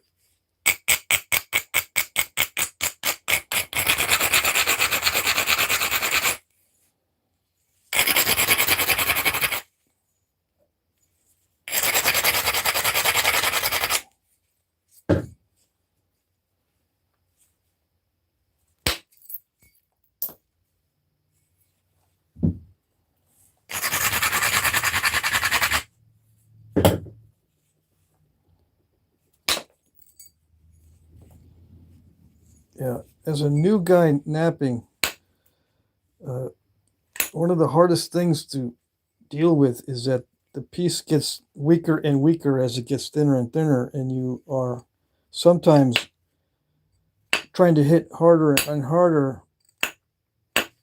without taking the proper precautions. Yeah, you want these big, long, bold flakes at the ending stages, but you've got to take the precaution of thinning the ends down first, so that when you hit the middle, it reduces the chance of snapping it in half, because you don't want excess weight on the ends. That's why I left it fat for the end in the middle. But it doesn't guarantee that it'll work. It just reduces the odds of breakage.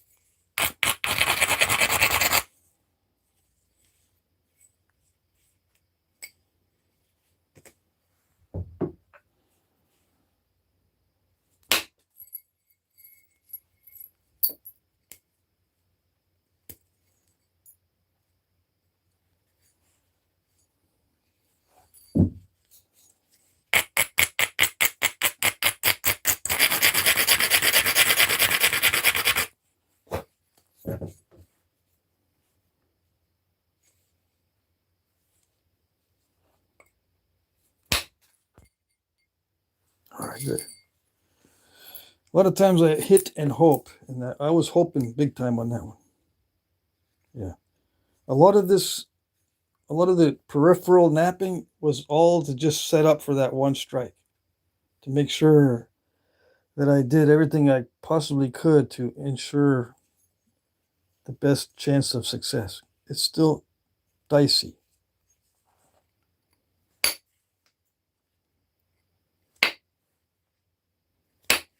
Right, everything is risk management. Yep. Because that was a big flake. At this stage, like I said, it gets weaker and weaker. So these big flakes need to be set up. Not just on the edge, but the whole piece.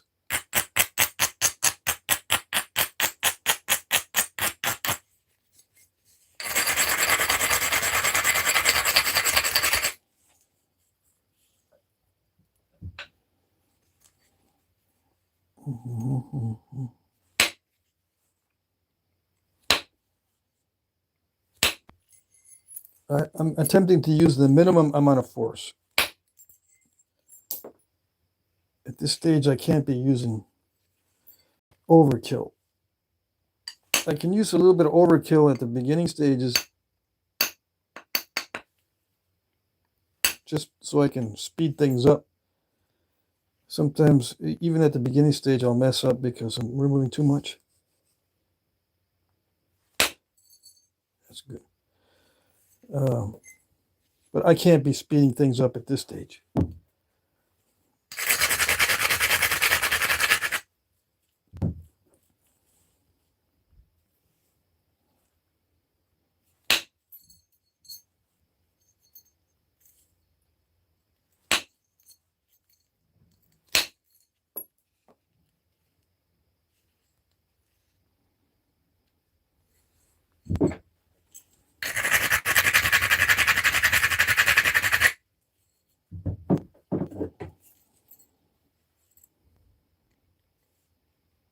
I turn this to a fresh spot.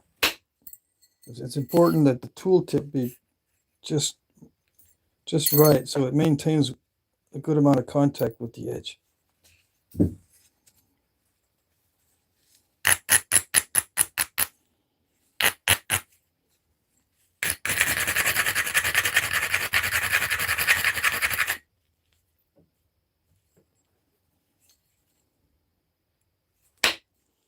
If it's all kind of wonky, it doesn't maintain good contact. There. Let's use this side because it's got better surface. Yeah, like that.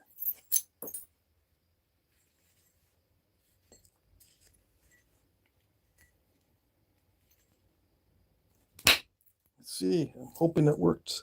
Yes. Voila.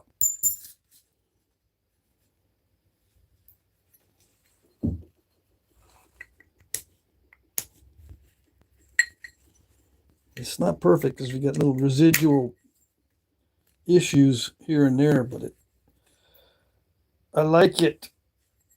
Yeah, it's already a nice blade. Yeah. We don't need no stinking Danish dagger. We just use it like this. A wide handle is better anyway.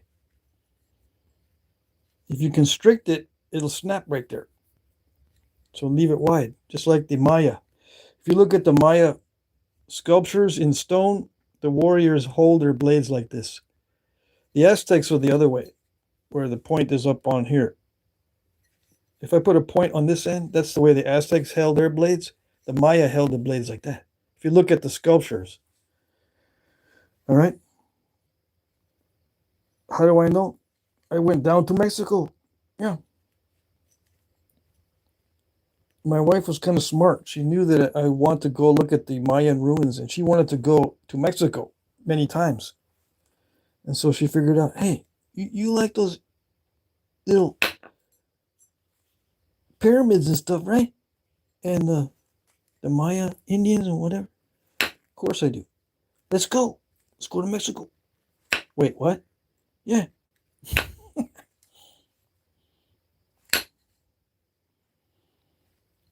Yeah.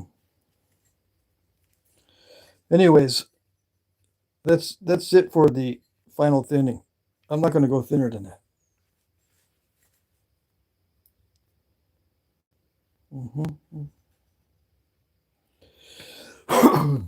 Yeah, that's it for the thinning. Now it's just a matter of little cosmetic tweaks and stuff. I don't know if I'm not going to make a base tang. The base is not wide enough for one of those. I don't think. Anyway, I like the way it is right now. I got 4 minutes left in the live stream. It's supposed to be 2 hours. Yeah. Everything else is basically pressure flaking.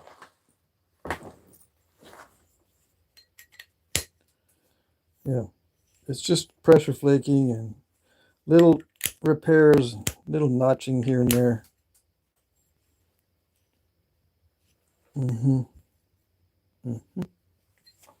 Well, I can take a few more relatively simple flakes. Not much thought in these down here. They're just short little flakes.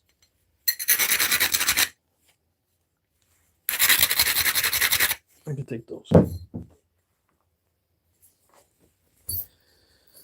Besides, if I tried pressure flaking those, I'd wear myself out.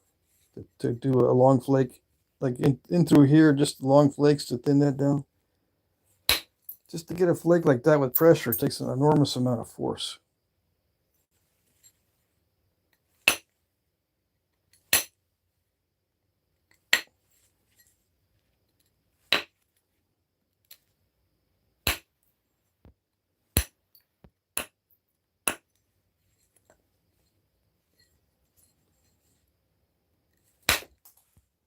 Yeah, like that.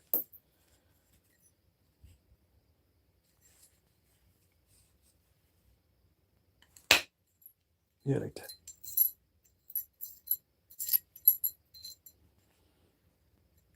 That's every napper's goal right there. Just barely enough to get to the center. And if there's a step fracture, to blow away the step fracture. Yeah, like that. There's a little step fracture at the end of that. What step fracture? I didn't see nothing. There was a step fracture there? No, actually, no. I was just saying. Wait a minute, what? Yeah, where? I didn't see no step fracture. Did you? I didn't see no step fracture.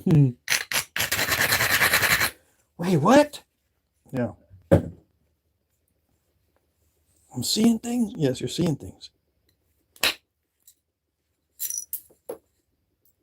I didn't see no fat spot there.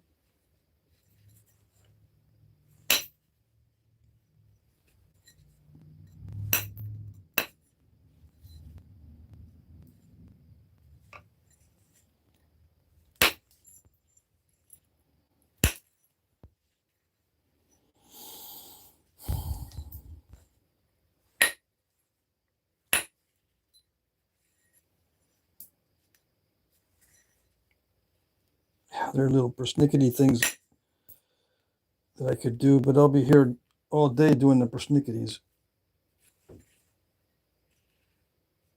That one dived a little bit. This flake here, it bumped up against a couple obstacles. It was a little bit too flat.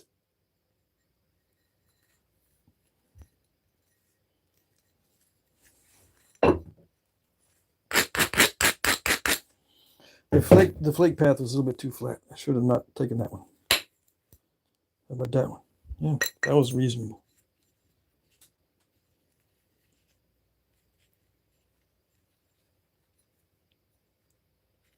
I'm just being a little greedy right now.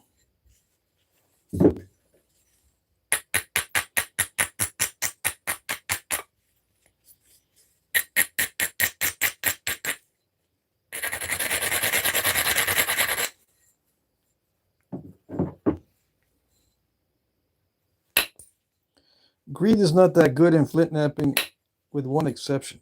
You can never have too much stone. Yeah.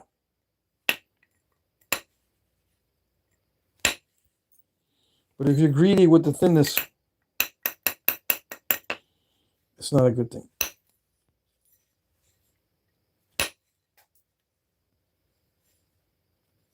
Don't be too greedy with the thinness.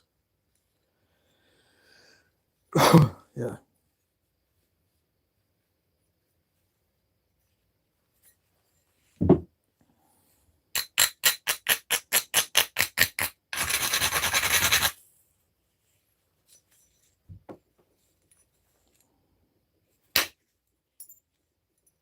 Mm-hmm.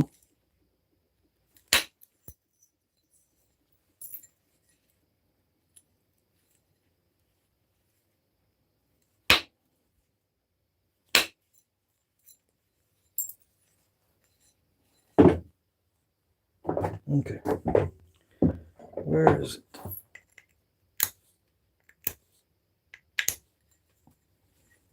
So I'm getting a little bit too greedy there. When the edge starts getting thin, that's what happens. You end up doing those little ring cracks. Yes, yes. Yeah, those little ring cracks happen when the edge starts getting too thin. That's the main reason. There are other reasons for ring cracks, but that's the main reason.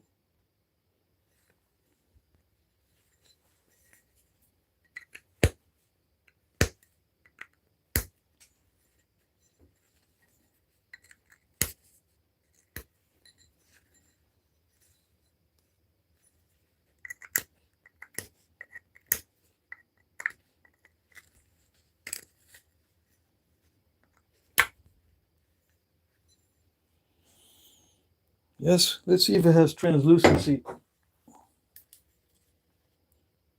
There's a little pocket of cortex right there. I thought that might have been translucent. It doesn't have much translucency. It's not thin enough. So it napped very similar to an amoeba chert. And it has about the same kind of translucency as amoeba also, which is interesting because I wouldn't think that it would have that much cortex. It's unusual to have that much cortex and this kind of fine quality. Yeah, this is good quality stone. I like it. So what are the dimensions? What did it end up being? Let's see. 6 7/8 by 2 inches. Yeah. Awesome.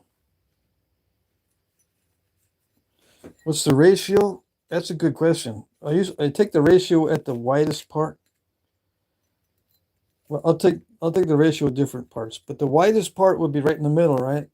And then right where it's widest, I'll take the measurement. So you're guessing 10 to 1? No, it's not nearly that thin. It looks like about a 6 or 7 to 1. Yeah. So we got like 52 millimeter, and take the thickness.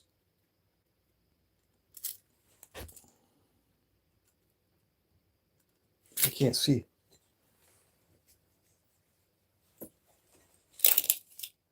It's 52 across there. Yeah.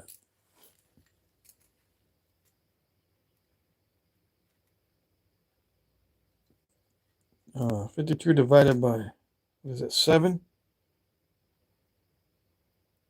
or 8 millimeter. Come on, phone. I'm looking through the viewfinder to see this. I think it's 7 millimeter by 52. That's like 7 to 1. Yeah. Which is plenty thin there. It might be better on down here. You can check that too. And the tip, let's do the tip. I can get a better ratio off the tip, I bet you. 35 there divided by, is it 4 millimeter or 5? It's still 7 to 1. So I guess it's 7 to 1 all the way down. It's good enough. Yep. Cool. A little bit better than I thought.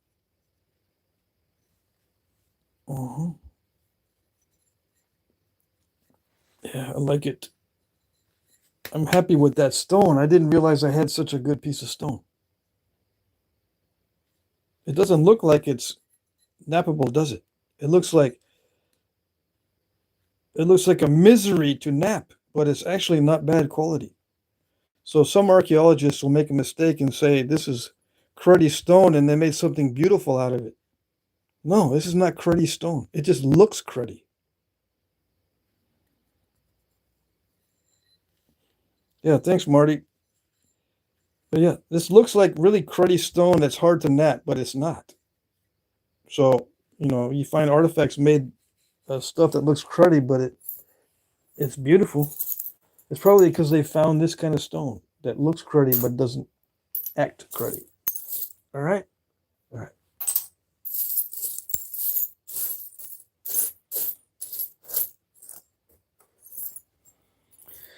Okay. I'm going to check the chat. This will be available in the auction, but I'm going to clean it up. I'm going to sharpen the edges, and I'll figure out what kind of stem to put on it. Yeah. Or maybe I won't put a stem on it. Maybe I'll just even it out, take out that little, take it back and remove the area with the ring crack on it. Yeah, and just call it good. After sharpening it, sharpen it really nice. Got to be delicate with it up here. All right. Or I could make a pedernales out of it or something. Or no, not a pedernales, but what can I make? What's it called? See, I was going to make one of these things.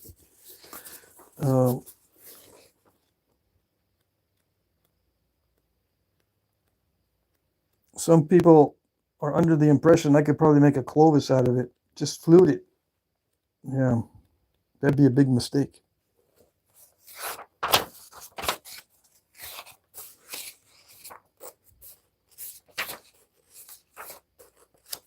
Clovises were usually fluted first and then edge napped after. So a lot of the flakes intruded into the, when they flute it first when it's nice and thick, and then they edge nap it to thin it down some more. And a lot of these edge flakes will intrude into the flute on real Clovises. But some people say, no, you need to flute it now, dude, because it's nice and thin and it'll look awesome with this big long flute. They don't understand that it has to be convex. Or the stone has to be able to be napped on the flat. Some stones allow you to run flat flakes, yes, but that's rare. And I don't think this would do it. Now, if you have a jig with pressure flaking does allow you to run flakes longer on a flat surface. Because the forces on pressure are different. They're mostly shear forces. And it doesn't cause the flake to dive as much when it's shear forces. When it's peeling, when it peels like this, it wants to be convex. If you have downward force to peel the flake off, it's not like a shear force. Okay, but as usual, people don't understand the difference between shear forces and other types of forces. Okay, all right.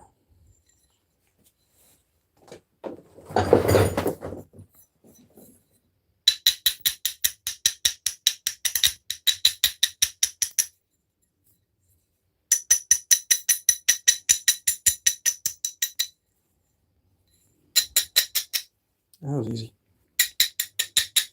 Yeah. No more ring crack.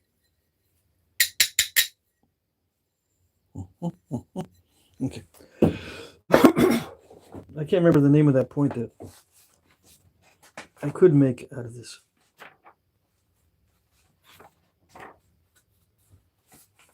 It's one of my favorite styles, and I can't remember.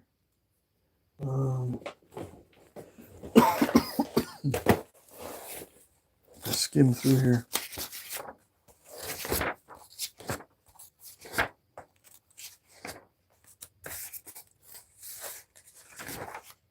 Not that one.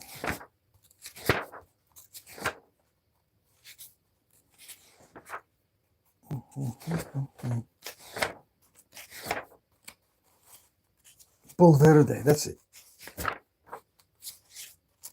I can make a Bull Verde. Bull Verde. Yeah, one of these. Because these come in different lengths. Or I can make a Nolan.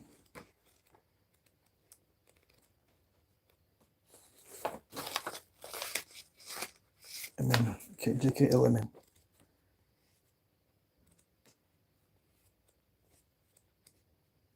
Yeah. These come in different lengths also. And you don't have to remove too much of the base. You just, right there. And all it is it's actually beveled. Okay, so they bevel it to get the notches. So I could make a big Nolan. Okay, these come in various sizes. These are just the average sizes. You can make a Nolan that big. Yeah, I bet you they have some in the Texas Cash magazine. Stone Artifacts of Texas Indians. If you want to know this book, if you want to make Texas points, get this one because these are all actual sizes. These drawings and illustrations are actual size of the real ones. And it's a good representation of averages. Splendid live, says Jesse. $5 super chat. Thank you. Let me check the chat and then I'll say goodnight. Okay. All right.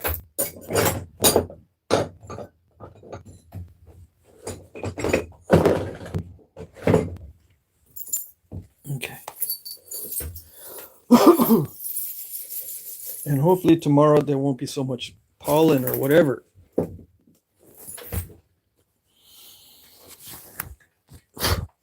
Maybe it's mold. Let me see. Where am I? Oops. Looks cool, says Grim. Thank you, thank you. I think it looks cool too. Yeah. I like it. Are you quitting Flint and Chert? I'm going to reduce it by like 80%.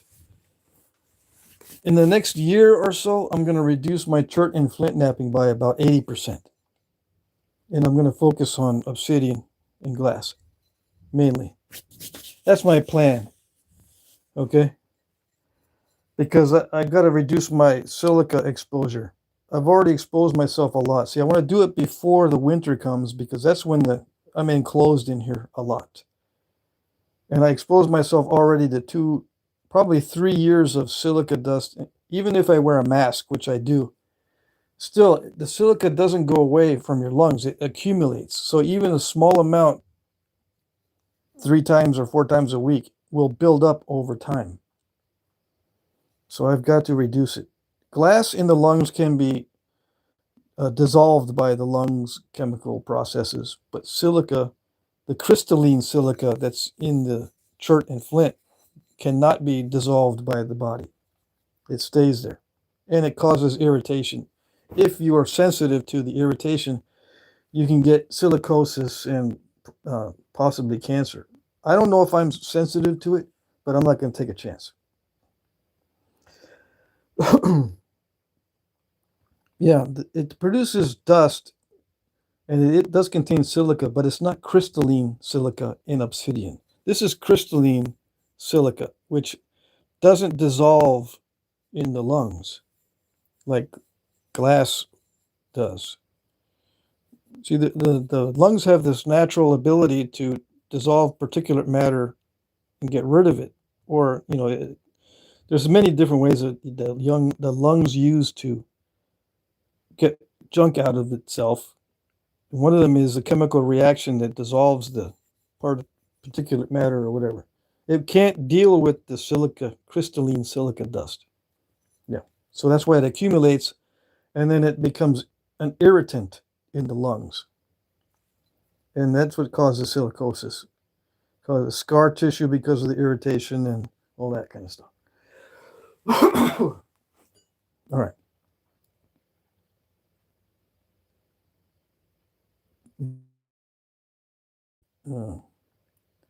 It's like silicon dioxide or something. I don't know. Matthew Wanderson comes from the land of ice and snow. Are you up in Norway? Trying to find a video where you nap glass beads from Hobby Lobby. Be cool if we could find some oval beads, just bigger. Yeah. You should be able to find it. Let me see. Let me see if I can find it here real quick.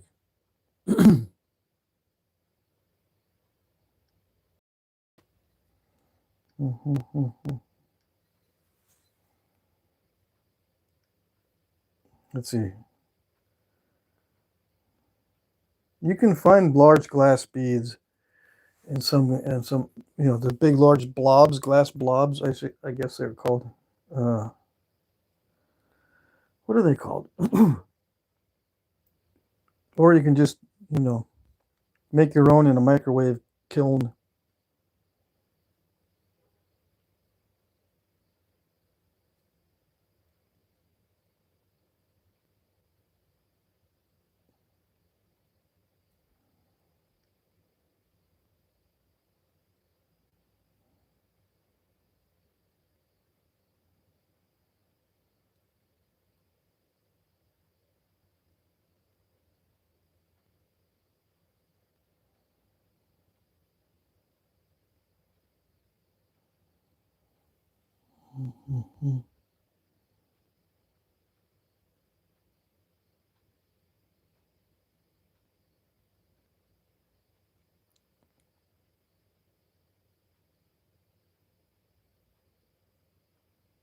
It's one of the earlier ones. Purple glass? Maybe it's purple glass.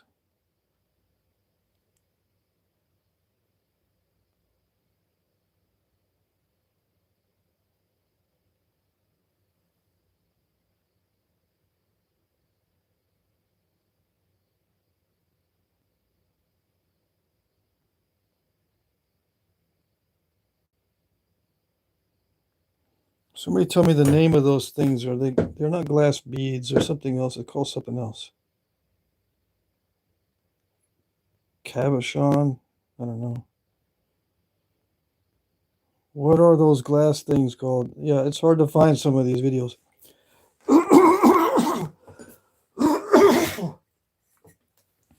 Let's see.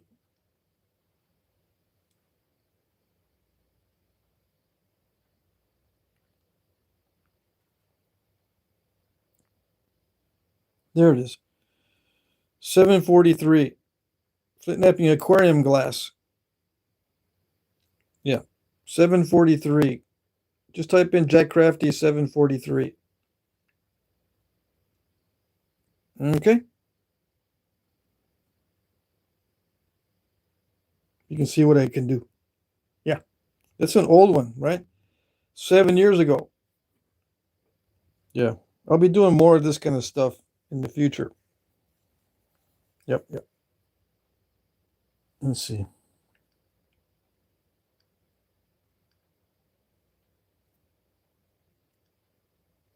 Okay, what else? Good vid, by the way. Thank you. Primitive Gentleman says, Patrick, when you say you want steep edges after grinding, is that just another way to visualize dull, or does it have to do with something else? It has to do with the angle, yeah. And the dullness, of course. Steep means you're approaching 90 degrees. I'll show you. You probably already got it, but for those who don't get it, let's see. This is the usual typical edge, right? After napping, this is in a perfect world and everything, but you don't want it that sharp. So what you do is you create a little bit of an angle by grinding that off. You grind it at an angle, and this angle, we'll see. What I do is, this is 0 degrees. Okay. So what is this angle here? What is this angle? About 60.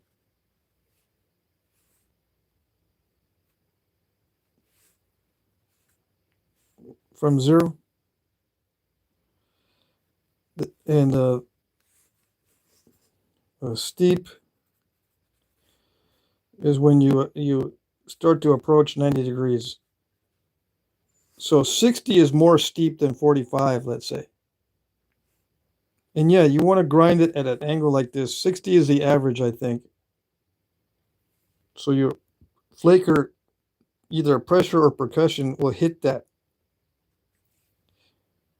Hit this angle, and it works better than to try to hit something sharp like that, or even something rounded.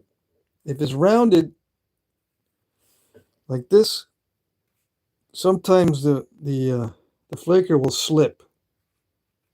Slippage. I don't know. Sometimes you get slippage when it's rounded, so you want to put an angle on it.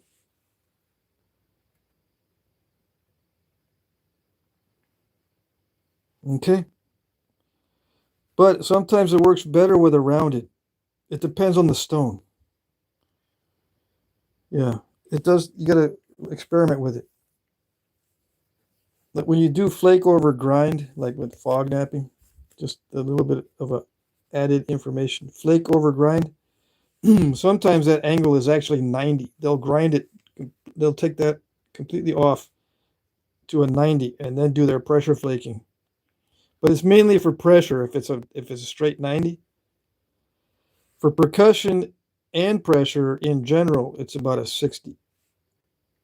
And yeah, I do put in that angle when I'm grinding. If you see me go like this, it's for a reason. Sometimes I'll go just straight like that, but that's usually when I'm at the final stages of pressure flaking, I'll do it steep 90. But for thinning and stuff, like when I'm doing this, I'll grind it, but I'll be at a slight angle. You might not see it on video, but I'll be at a slight angle. If I want to flake this way, I'll grind it like this. Just slight angle, sometimes just barely. But it's all feel depending on the material. Sometimes I'll put it doesn't matter if I put an angle on it. It doesn't change anything, so I'll just go straight. The flat is kind of like, yeah, the quick thing. Because then I can go from either side. If it's just rounded off and kind of straight, I can nap this way and turn around, nap the other way, both sides. But if I put an intentional grind on it, I can only nap this way. You know what I mean? Okay. But I don't really think about that too much consciously. You probably do have to think about it as a new guy, though. Yeah.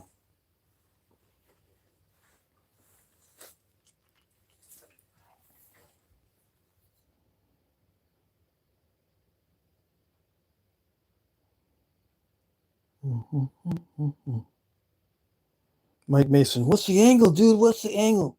Tell us the angle. What's the problem? There's no problem.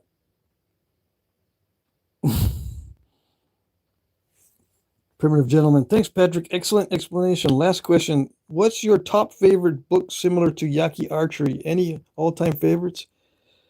Yeah. It's the Overstreet Guide. Okay. The Overstreet Guide is one of my favorites. Let's see. What else do I have here? I got a book here. I used to look at this every day for 2 years. This volume 2, Native American Bows, Arrows, and Quivers, volume 2, because it had the Plains Indians arrows. This is one of my favorites. It doesn't have stone arrowheads until you get to the very back. Then you've got Anasazi, which is ancestral Pueblo.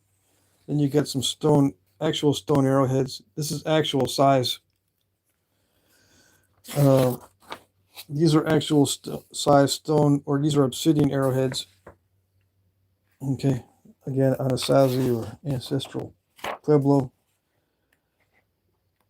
You don't get many stone arrowheads in this book, but you get the design of the arrows, which stayed the same for centuries. It just the arrowheads were changed to the trade points. And they got rid of the foreshafts because you didn't need a foreshaft for the trade point because the trade point is heavy.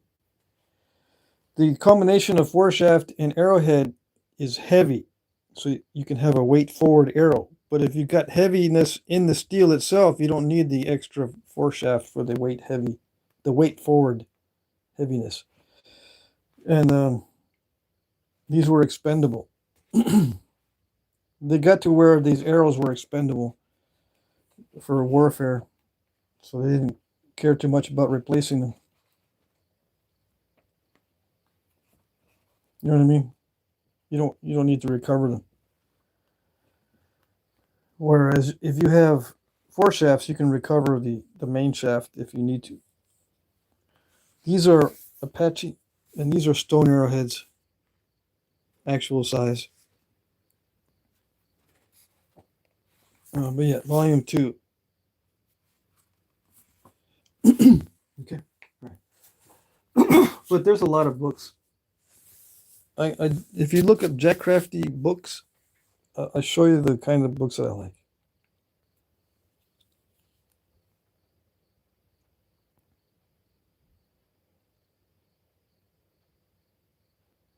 What material is the tough in finished form? Are you talking about stone as a material? It's probably going to be raw agate. Is the toughest that you can make a stone tool from. Why did I say raw? Because you can heat treat stones. That's why I make a distinction. And a lot of agates are heat treated. But if you have a good quality agate, I think those make the most durable arrowheads. And something that's very similar to agate is going to be Knife River flint. I think this is very similar to agates that we have in Texas. It produces a very, very strong arrowhead or tool. This Knife River flint stuff. Yeah. Luckily, we have a buddy that's called Marty in the chat. Sometimes we can get some of the Knife River flint from him.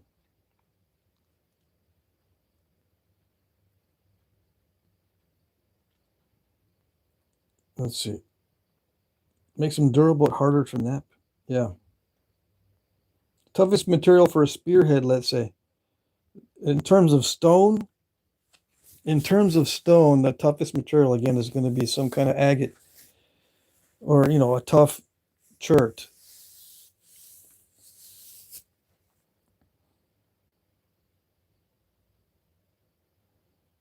Now, some would say that you can probably use rhyolite as the toughest material ever.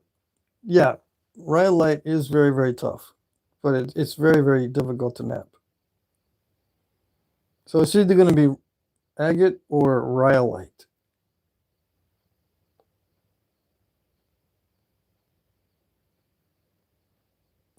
Okay, cool. Agate is why I asked. I see. TJ and Souls, he read that most natives preferred stone points over the trade points. Maybe in certain areas, but for the most part, the Native Americans switched over to steel arrowheads almost immediately. Yeah, they ditched the stone almost immediately in most areas. And then, if possible, they would either trade everything they owned for a firearm or stole the firearms. They would risk their lives just to get a firearm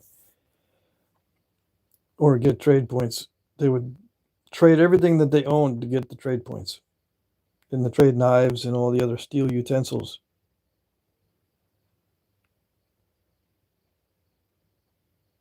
All those pelts and hides and stuff. Yeah. So I don't believe that they preferred their stone, unless we're talking about certain areas of the country. Maybe in certain places, holdout areas or something. I don't know.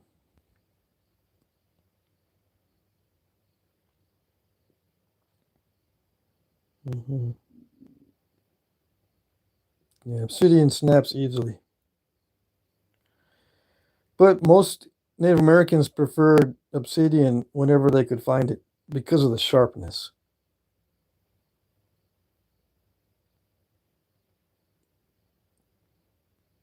What's the toughest finished form? It's a leaf shape or oval shape.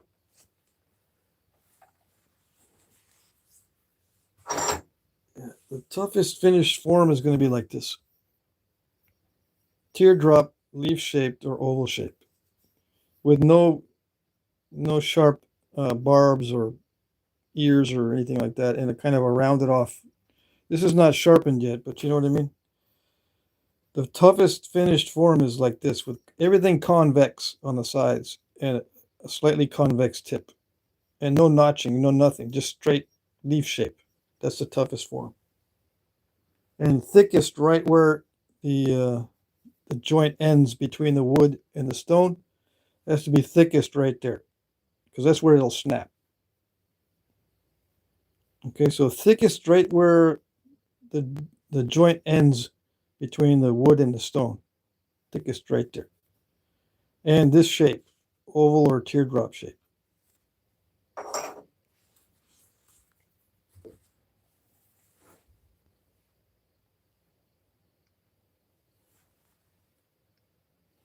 How do I know that's the toughest?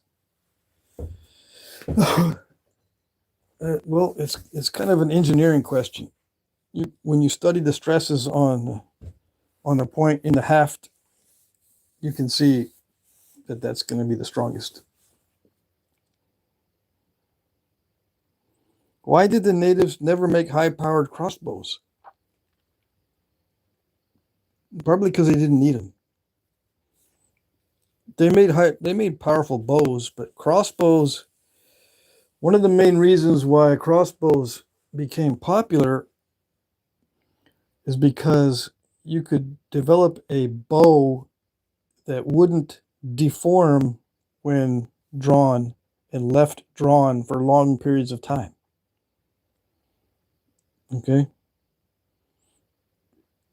You know, when you develop a crossbow, you have to have a bow that will be able to bend and stay bent and spring back very well after being bent for so long.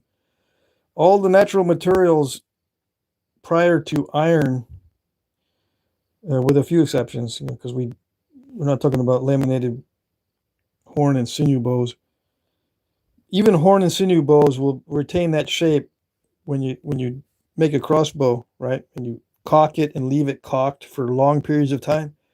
Even a laminated bow, sinew, wood, and horn will retain that shape, and they won't spring back very well. Okay, not until they developed steel. What do they call them? There's a special name for the bow on a crossbow. I forget what that is.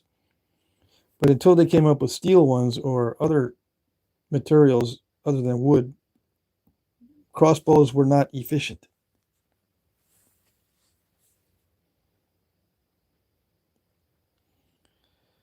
Let's see. Stoneface said, Patrick, did you see the knife I posted on your channel made of Marty's knife, River Flint? No, I didn't see it.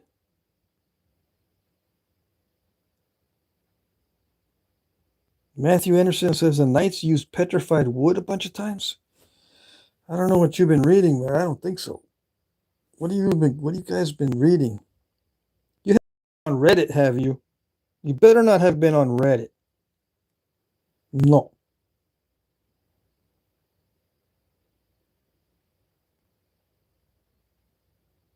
I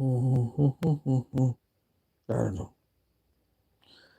Let's see. Jim Cooper. So, Patrick, my question earlier was this: how does your theory account for the presence of bison, elk, and mammoth bones with stone, spear, and projectile points still lodged in them in the archaeological record? There's only very few of those. I think there's only 2 out of thousands of bones. Right? There's only a couple instances of that. It's not widespread. And how do I account for that?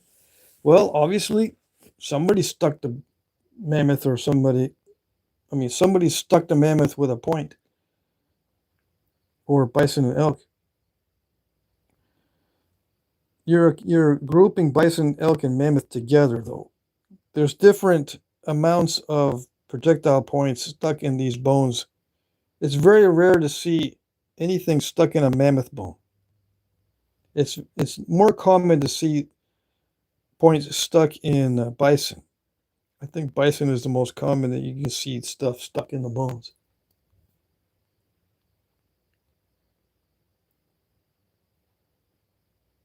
So my theory of what? What was my theory?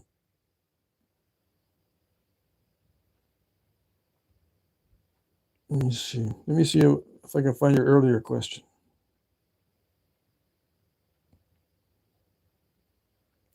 The theory about stone being used for weapons mainly?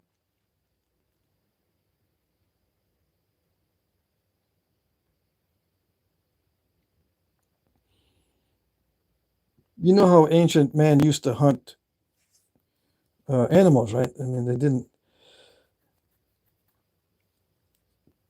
they weren't nice. They would pierce the lungs of the animal and then track it until it died.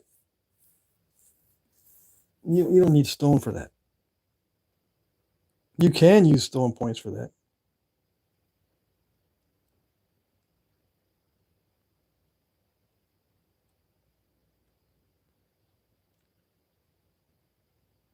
Mm-hmm.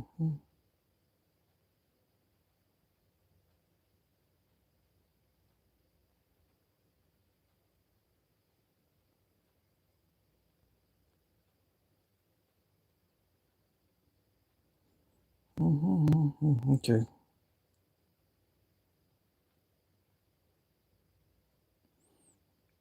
Jim Cooper, yeah, the use of bone over stone for hunting.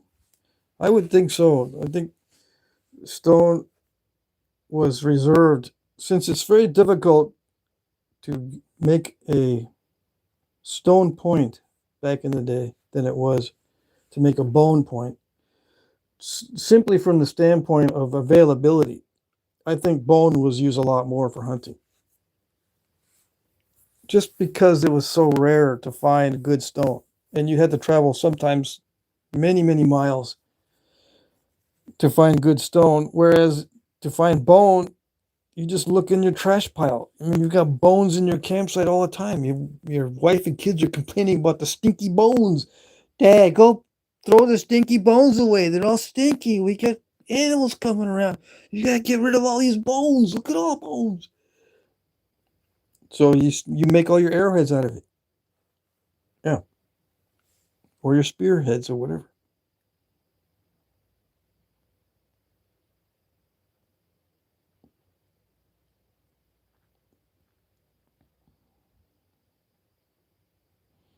The trouble is with bones, they dissolve. Yeah. Very quickly, bones dissolve very quickly.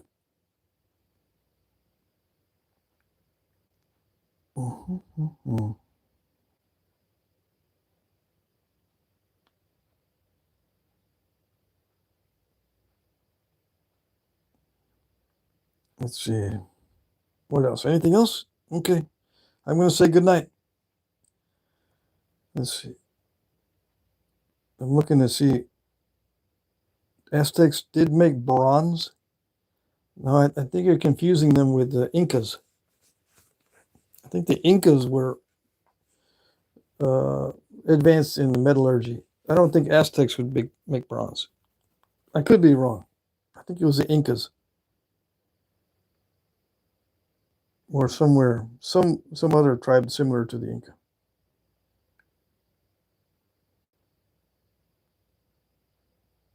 Jim Cooper says bone requires a lot more force to penetrate and does not compare to stone cutting ability. Not to mention there's massive trade networks for premium toolstone. Yeah. You know the internet culture, Jim. That's an internet culture statement right there. Yeah. Mm-hmm.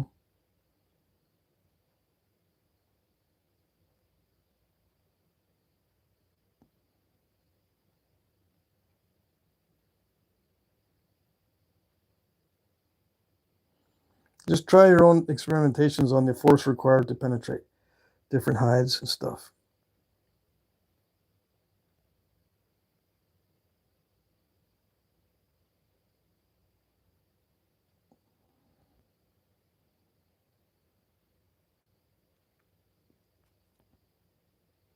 I know Ryan Gill did some experiments with bone. He doesn't like bone. He just need to tweak your bone arrowheads to make them sharper.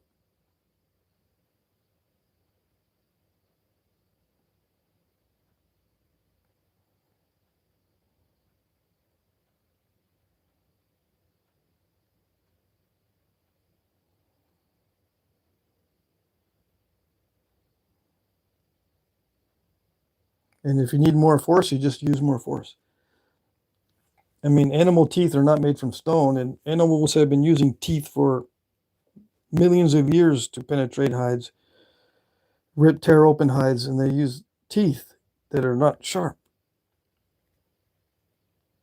And yeah, it requires a lot more force, but that's what you do. If you need more force, you just make a more powerful bow.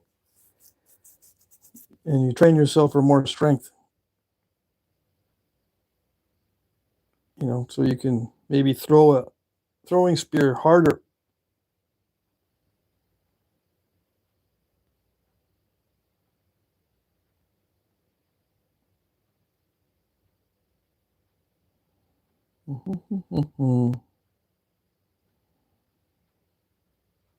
Aztec did have metallurgy.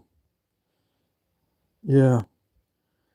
I'm not sure if they had metallurgy that made alloys like bronze, though. Bronze is an alloy. There's different kinds of metallurgy. You can purify a metal, or you can make an alloy. I don't know if the Aztecs actually made alloys. I gotta look that up. You may be right.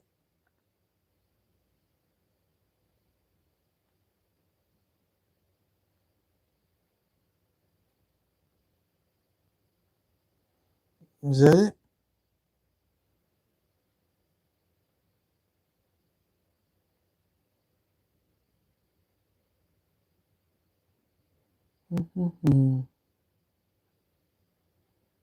Okay, I think that's it. I can't go back all the way. So if I missed your question, I apologize.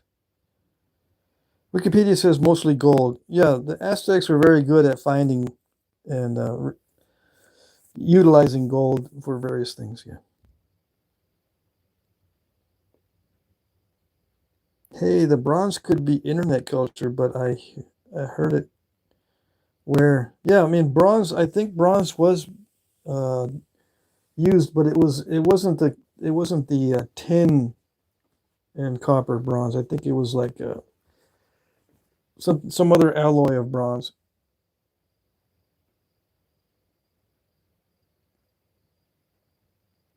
I mean, it is bronze, but I think they used something else. I think is there a way you can use arsenic something or other? I don't know. Anyways, had mercury. Okay, maybe that's it. Sugar quartz looks like hell to nap. Yes, any kind of quartz is pretty difficult to nap. Ever napped sugar quartz? Yeah, I've napped sugar quartz. It depends on the consistency. If it's crumbly, then obviously it can't be napped. But some of the quartz that they call sugar quartz can be napped as long as it doesn't break apart too easily. On a lot of the sugar quartz, you can knock off a flake like this. You can knock off a flake that's that thick, and then you can snap it in half with your hand. That's not good for arrowheads. If you can just snap it like this, you can't snap this no matter how you try, right? But you can snap sugar quartz easily. That's not good for arrowheads. And if you can snap it that easily, it's going to be a really hard time sharpening that stuff. And it gets dull super fast anyway.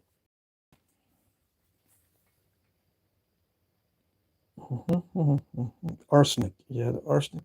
You can use arsenic for metallurgy when trying to develop some sort of copper alloy. I haven't read up on that stuff in ages.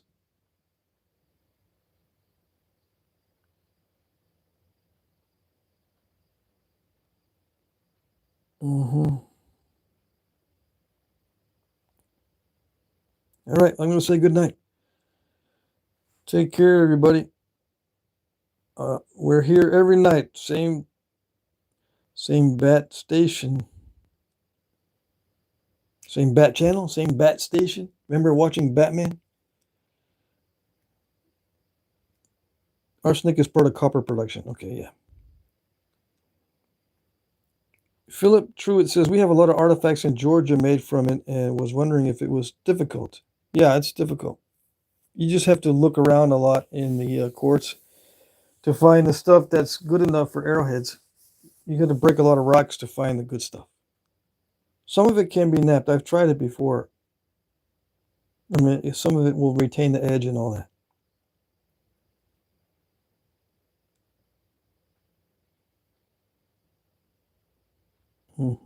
Yep, TJ says good night, everybody. Thanks. You're welcome. All right, we'll see you next time. Take care. Bye-bye.